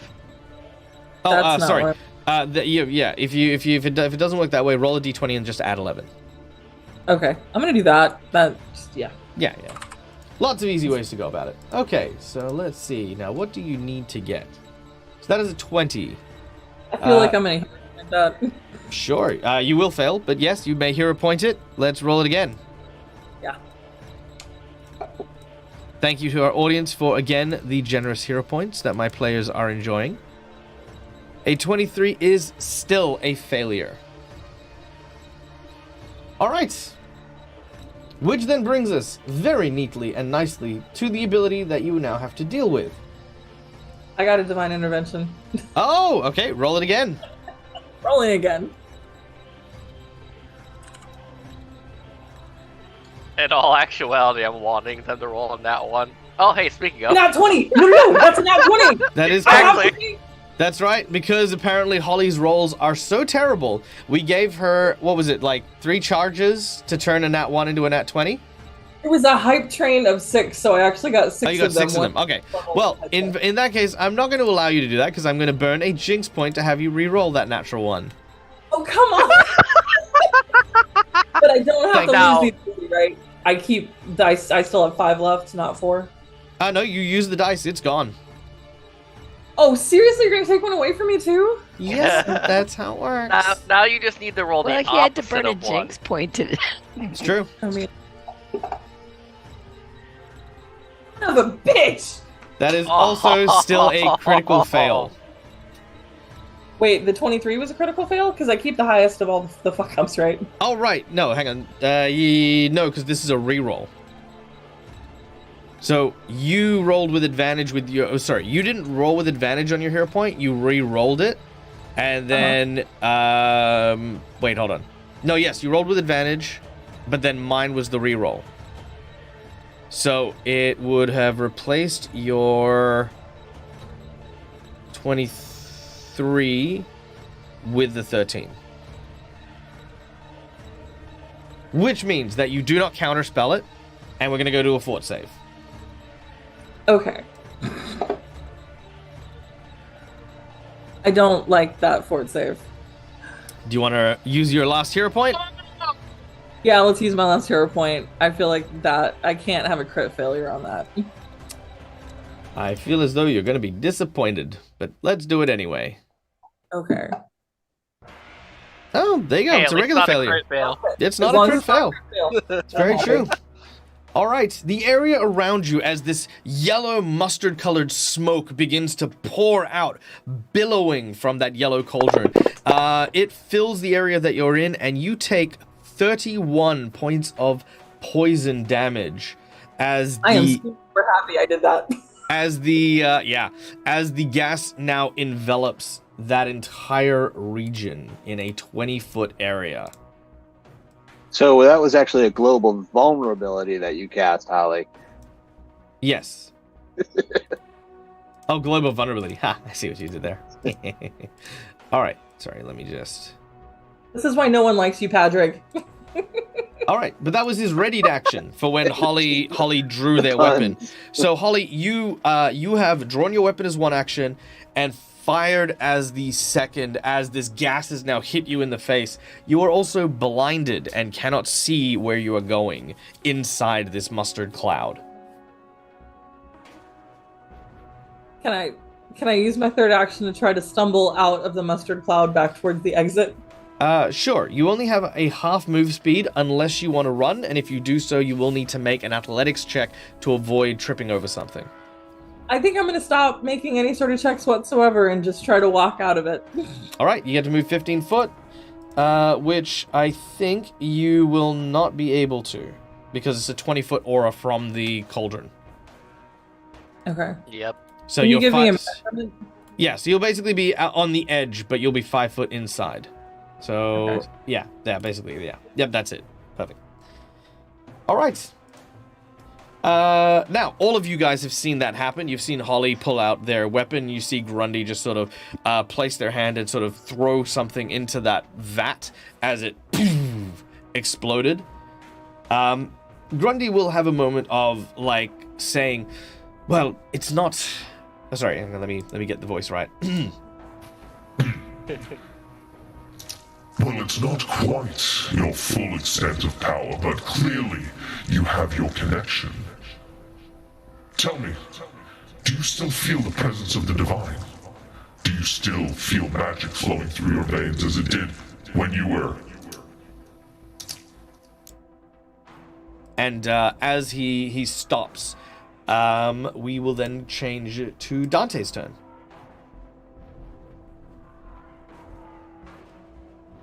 Well, let's see. I'm gonna use the thing so I can actually see how far of a range I'm going. And I keep hitting the wrong button. Okay, that's gonna take me 2 move actions. Got it. So we're gonna go over to here, and he's going to take a deep breath just so he doesn't breathe it in, and pull Holly the rest of the way out. All right. Unfortunately, you will be entering in. I will give you an advantage on your roll to resist it, though. As you dive your head into the... Oh, sorry. As you dive in to try and grab Holly. Oh, actually, no. First of all, you need a perception check because you don't know where Holly is. Ah, that is true. Where are you? Where are you? There you are.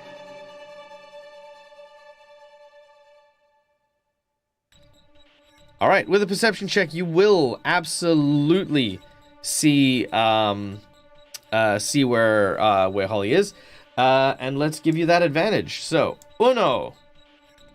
Hang I was on. about to just roll double. No, I got you. Holly doesn't want to leave the cloud just yet. She remembered a shiny thing that might be useful. That's true. But it doesn't. But unfortunately, Holly has not communicated that, and neither has Dante. And communication, as we've mentioned, is key. Unfortunately, this. Yes. I'm gonna use my nat 20. Nice. All right, with your nat 20, that brings your total to what exactly? That will be 32. 32. All right. Well, with a 32, you manage to halve the damage, which is a total of 13 damage as you dive in. Holly, you can feel Dante reaching out for you. And yes, now you can retaliate if you would like to, or refuse. I'm try to smack his hand and yell, no, there's something that I need to get. Hang on.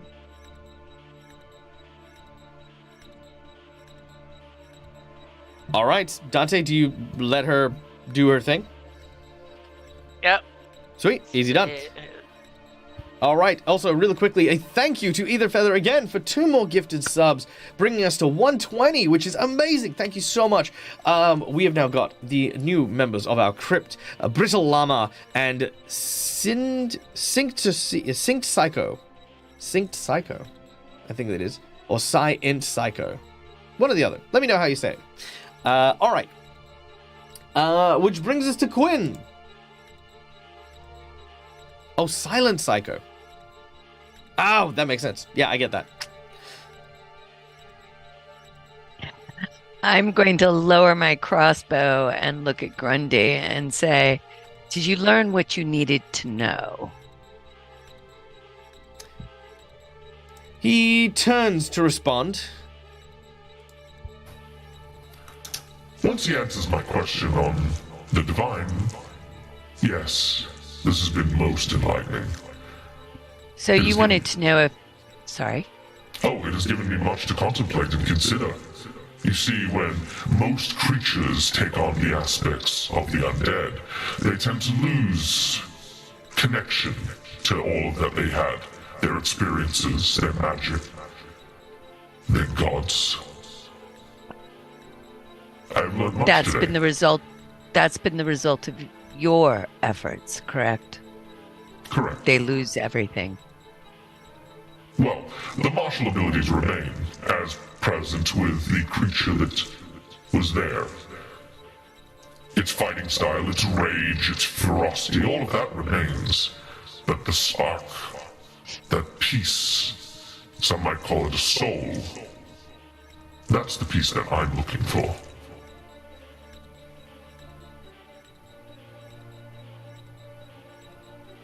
Well, if he answers your question, we are free to depart. Yes, of course. All I of have us. work to be done. All right.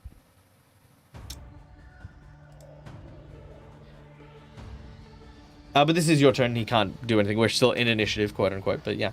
Yeah, I'll look at Merc expectantly for his answer. Okay. I will say that you are, to you, Quinn, Grundy is non-hostile at present. Mercutio, it is your turn. Now, question. Mhm. Several questions. Yeah, by all means. First one. So, because of my cause, my champion cause, Mhm. and who my god is,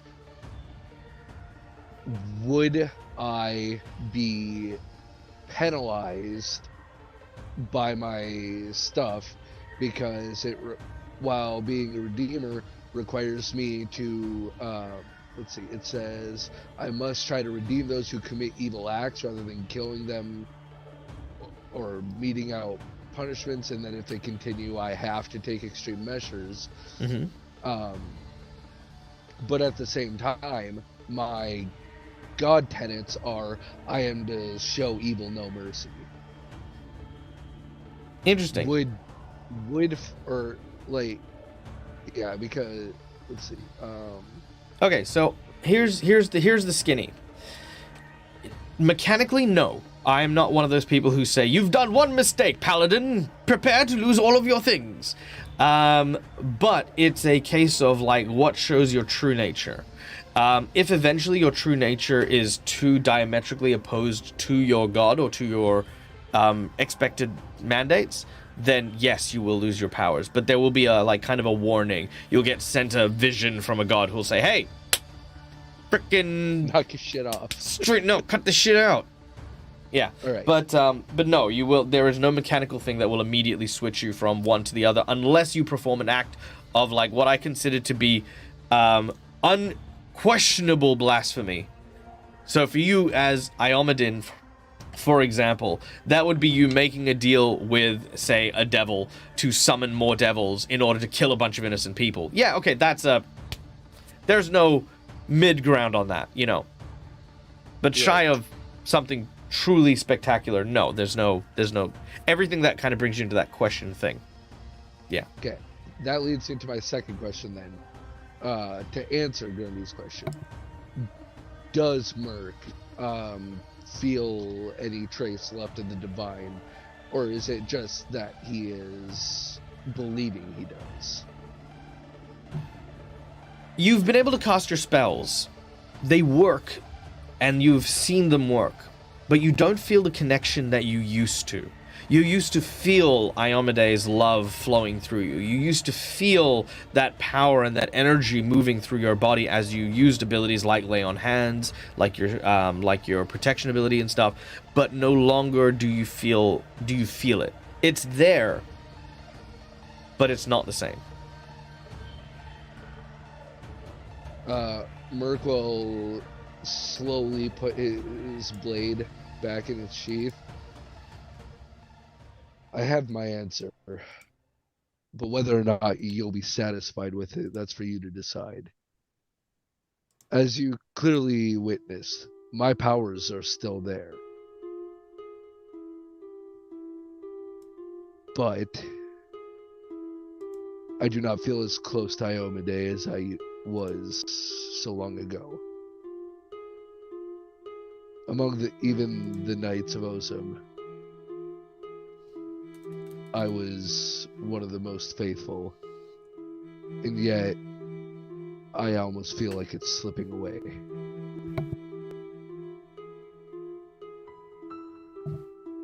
He listens, like everything fades away as he's listening to you say this. You can tell that in his mind he's starting to categorize and make notes of this.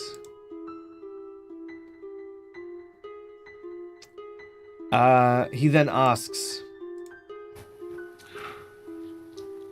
you wield holy energy in your body. Does it cause you pain?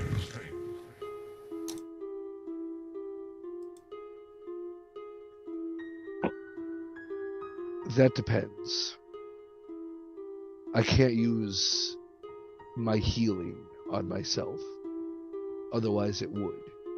Of course, if I were to strike myself with holy magic, that would also cause pain. He takes these notes down. Your champion, when it tried to harm everyone, I felt rejuvenated. He nods and continues to take notes. Then, one final question. But of course, this one is purely optional. What is your goal now?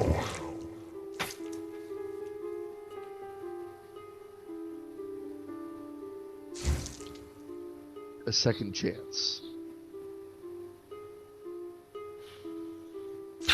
Well, I have everything I need. And tell Badham, when you see him, that the delivery was most acceptable. Though perhaps next time, better couriers may be in order.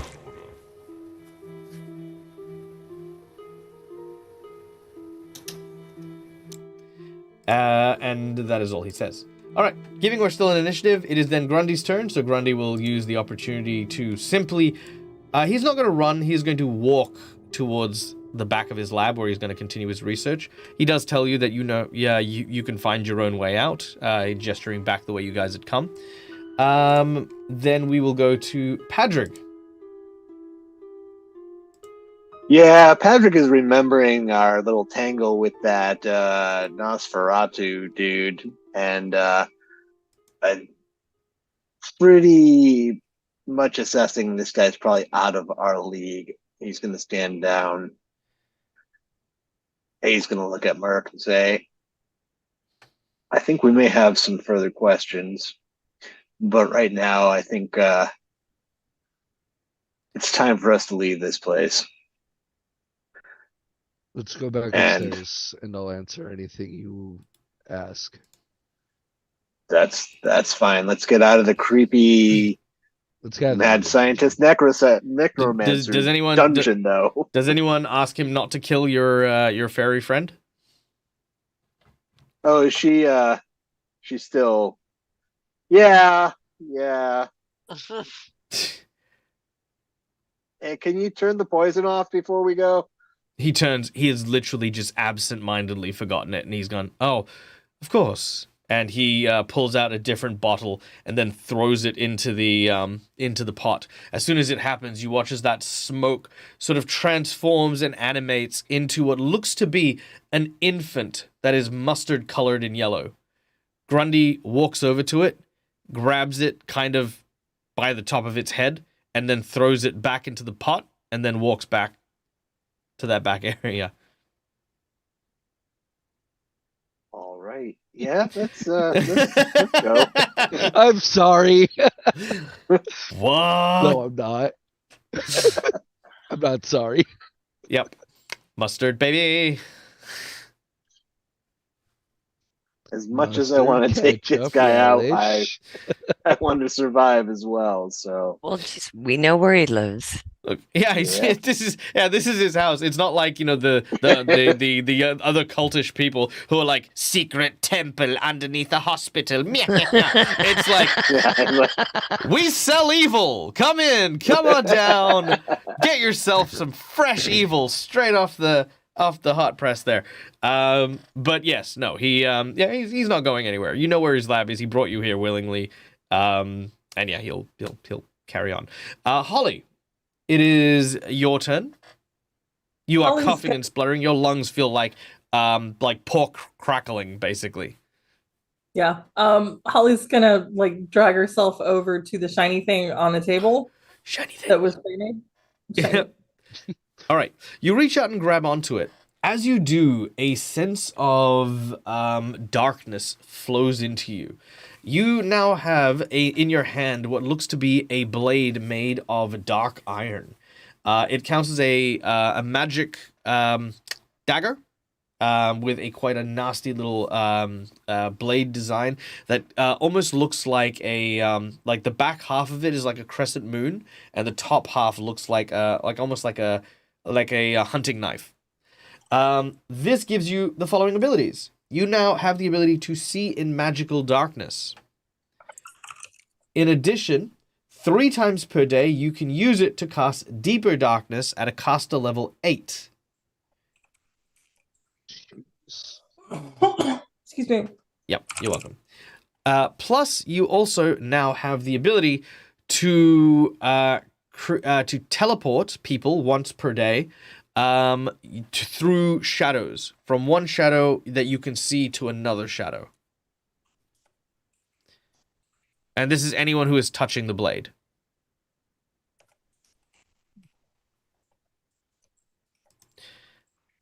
And this is going to be this is going to start creating your magic item set, known as the set of the fallen.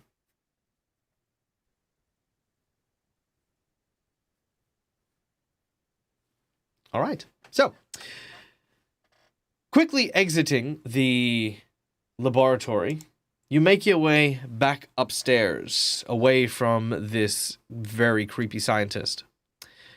Out into the streets of Korvosa, you find yourself back into the old town.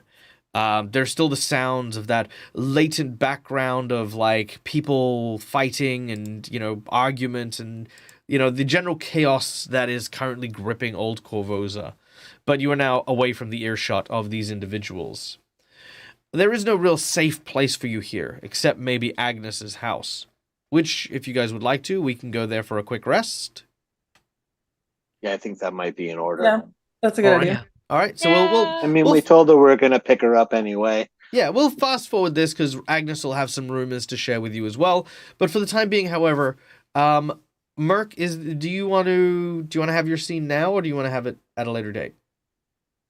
I can do it now. Okay. Also, assuming that it takes more than 10 minutes, I'd like to regain my focus point. Sure, that's no problem. You'll regain your focus again, like during the resting period. All right. Let's move you to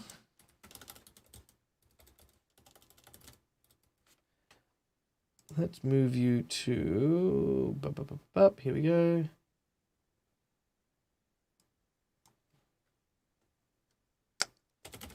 There we go. That's the one.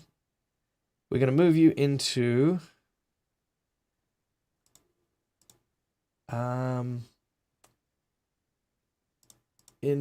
Agnes's house. A quite quaint and lovely little home. A small fixture with a sink, a kitchenette, some laundry that is hanging out over the alleyway nearby. There are like 4 or 5 other apartments that are very, very closely knit. This is Old Korvosa. This place is downtrodden. This is almost borderline the slums.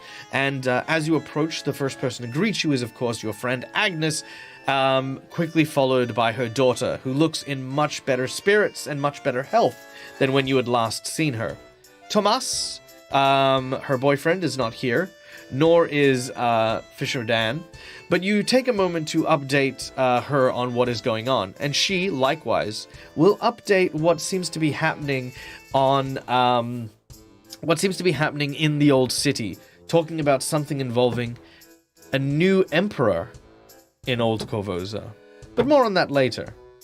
In the meantime, however, we turn to Mercutio, who addresses the group about the incident surrounding the necromancer.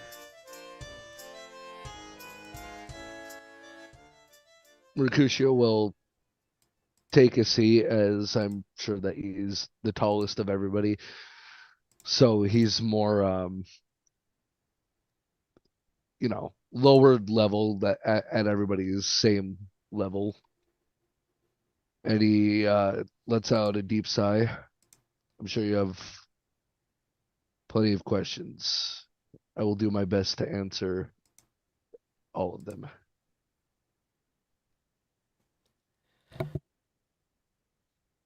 Okay, so you seem to be undead based on the conversation we've had there. I am. But not. Obviously, you have a mind of your own. You're not a vampire. You're not a shambling, mindless zombie.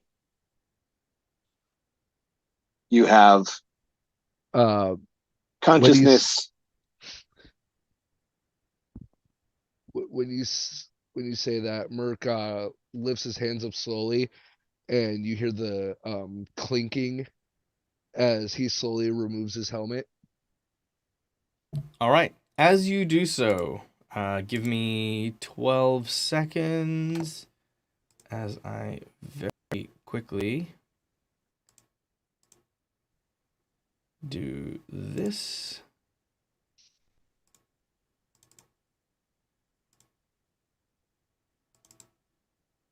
All right. Describe what they see.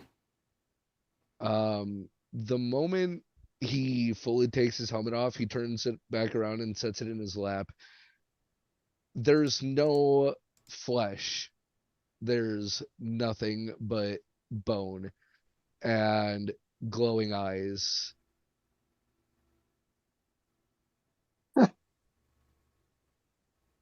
Well, I can see why you wear the helmet in public. It's going to be generally off-putting to, well, yeah. I mean, look, the problem that I have with necromancy is not so much the creatures that are raised. You didn't ask to be brought back from the dead. And you are not enthralled, as far as I can tell, to the will of another. You're acting on your own, so as far as I'm concerned, you're just another type of person. Honestly, not the weirdest person I've met in my life. Glances over at Holly.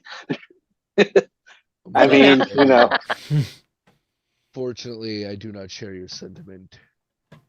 I do not wish to be like this. The fact that I am like this is abhorrent to even myself. But I do not have the willpower to strike myself down.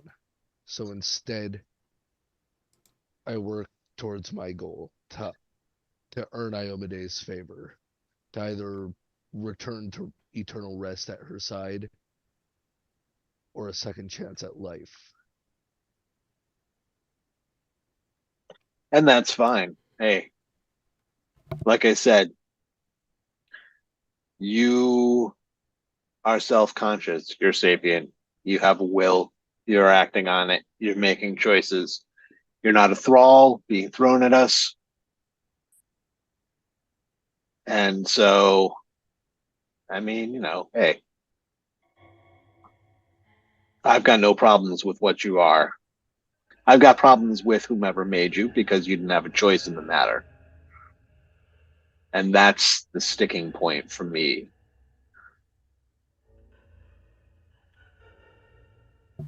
But that's not something that's on you. All right. What do the rest of you think? Holly? I won't set you on fire for now, unless you betray us. Believe me, that is not in my nature. I was a Knight of Ozem, after all. We are very loyal to our comrades and our brothers in arms. Oh, sorry, Marcus, you got a little quiet on that one. Oh, I said we are very...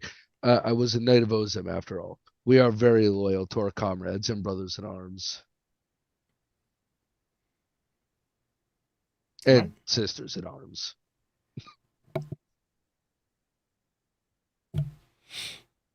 Quinn? Well, I'm glad to hear that at least. I had concerns about you, given the business that we're undertaking. Exposure at this point would be very risky. But it seems to me you have your own concerns. And that our efforts are safe in your hands. He gives a nod. Dante? Well, as long as things continue the way they are, I see no reason to find you as someone to go up against. I see you as an ally for the time being. All right. And we'll gauge Agnes's reaction when she gets back. But as we sign out for today's session, we pan across through Old Korvosa, through the narrow alleyways and the vicious streets to which they belong, and we find ourselves confronted by a scene, a different type of scene. We watch as Vencalo's home, a beautiful and very, very incredible looking estate, seems to have been broken into. A smashed door windows and glass shattered around familiar places. A huge upturning and upheaval of all of the materials and belongings, the books on the shelves, the small things that reminded everyone that despite being from Old Korvosa and stuff, he held himself with a certain level of, sort of sophistication and respect. All of that in disarray and disrepair. What happened to Van Carlo? Where is he gone? We will find out next time when we return for Curse of the Crimson Throne. Thank you so much to my wonderful players and to my audience for coming and joining us today. We hope you had a lot of fun. I hope you enjoyed this little side arc that we did with Merc as a character. Welcome once again to Marcus the DM, to our group. I hope that you fit. Yeah, well, I know you fit in. I know that everyone's having a lot of fun with this, but I look forward to seeing you interact with the rest of the group and continuing to do really cool stuff. Thank you again to everyone who subscribed. Thank you to Etherfeather for the gifted subs. To all the people who donated today. To Schooley, to McClover, to our Raiders, the Phoenix Cross, the Chaotic Neutral Goblin, VG Varus.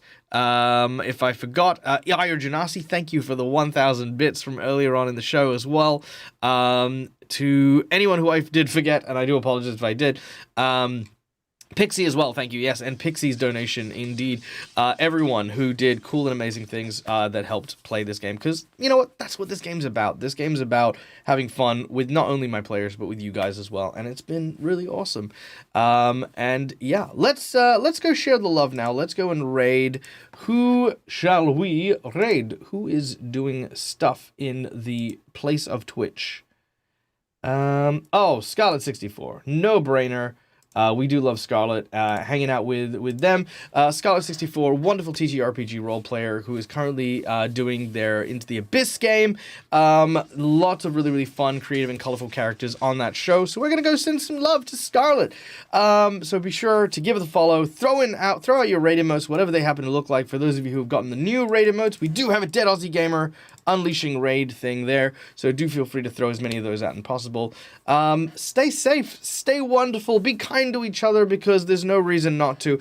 And until we meet again, as always, from me to you, game hard. My cat is scratching at the door. I don't know if you can hear it, but I can hear it. Hello? I can hear it. I can hear it. I know everyone can hear it. I'm just... Do you want to come say hi? Okay, hold on. Wait 1 second. Let's go see Dad Cat. Hold on. Come here, you. Cat. Oh, is that right? Meow. Yeah, come say hi to everyone. Come. Yeah, there we go. Kitty cat. Now, what do you want? You want cuddles. Oh, okay. No, you don't want cuddles. You just want to bother me. Oh, okay. Yes, you do. Now what? You've been allowed in. This is free reign. This is what you wanted. What's happening? Cat DM's the next session. I think they might be hungry. Okay, I'm going to go feed them. All right, guys. Thank you so much for joining us. From me to you and from my kitty cat, who is probably going to bite me. Stay safe, stay wonderful, and until we meet again, game hard or die trying. Bye, everyone.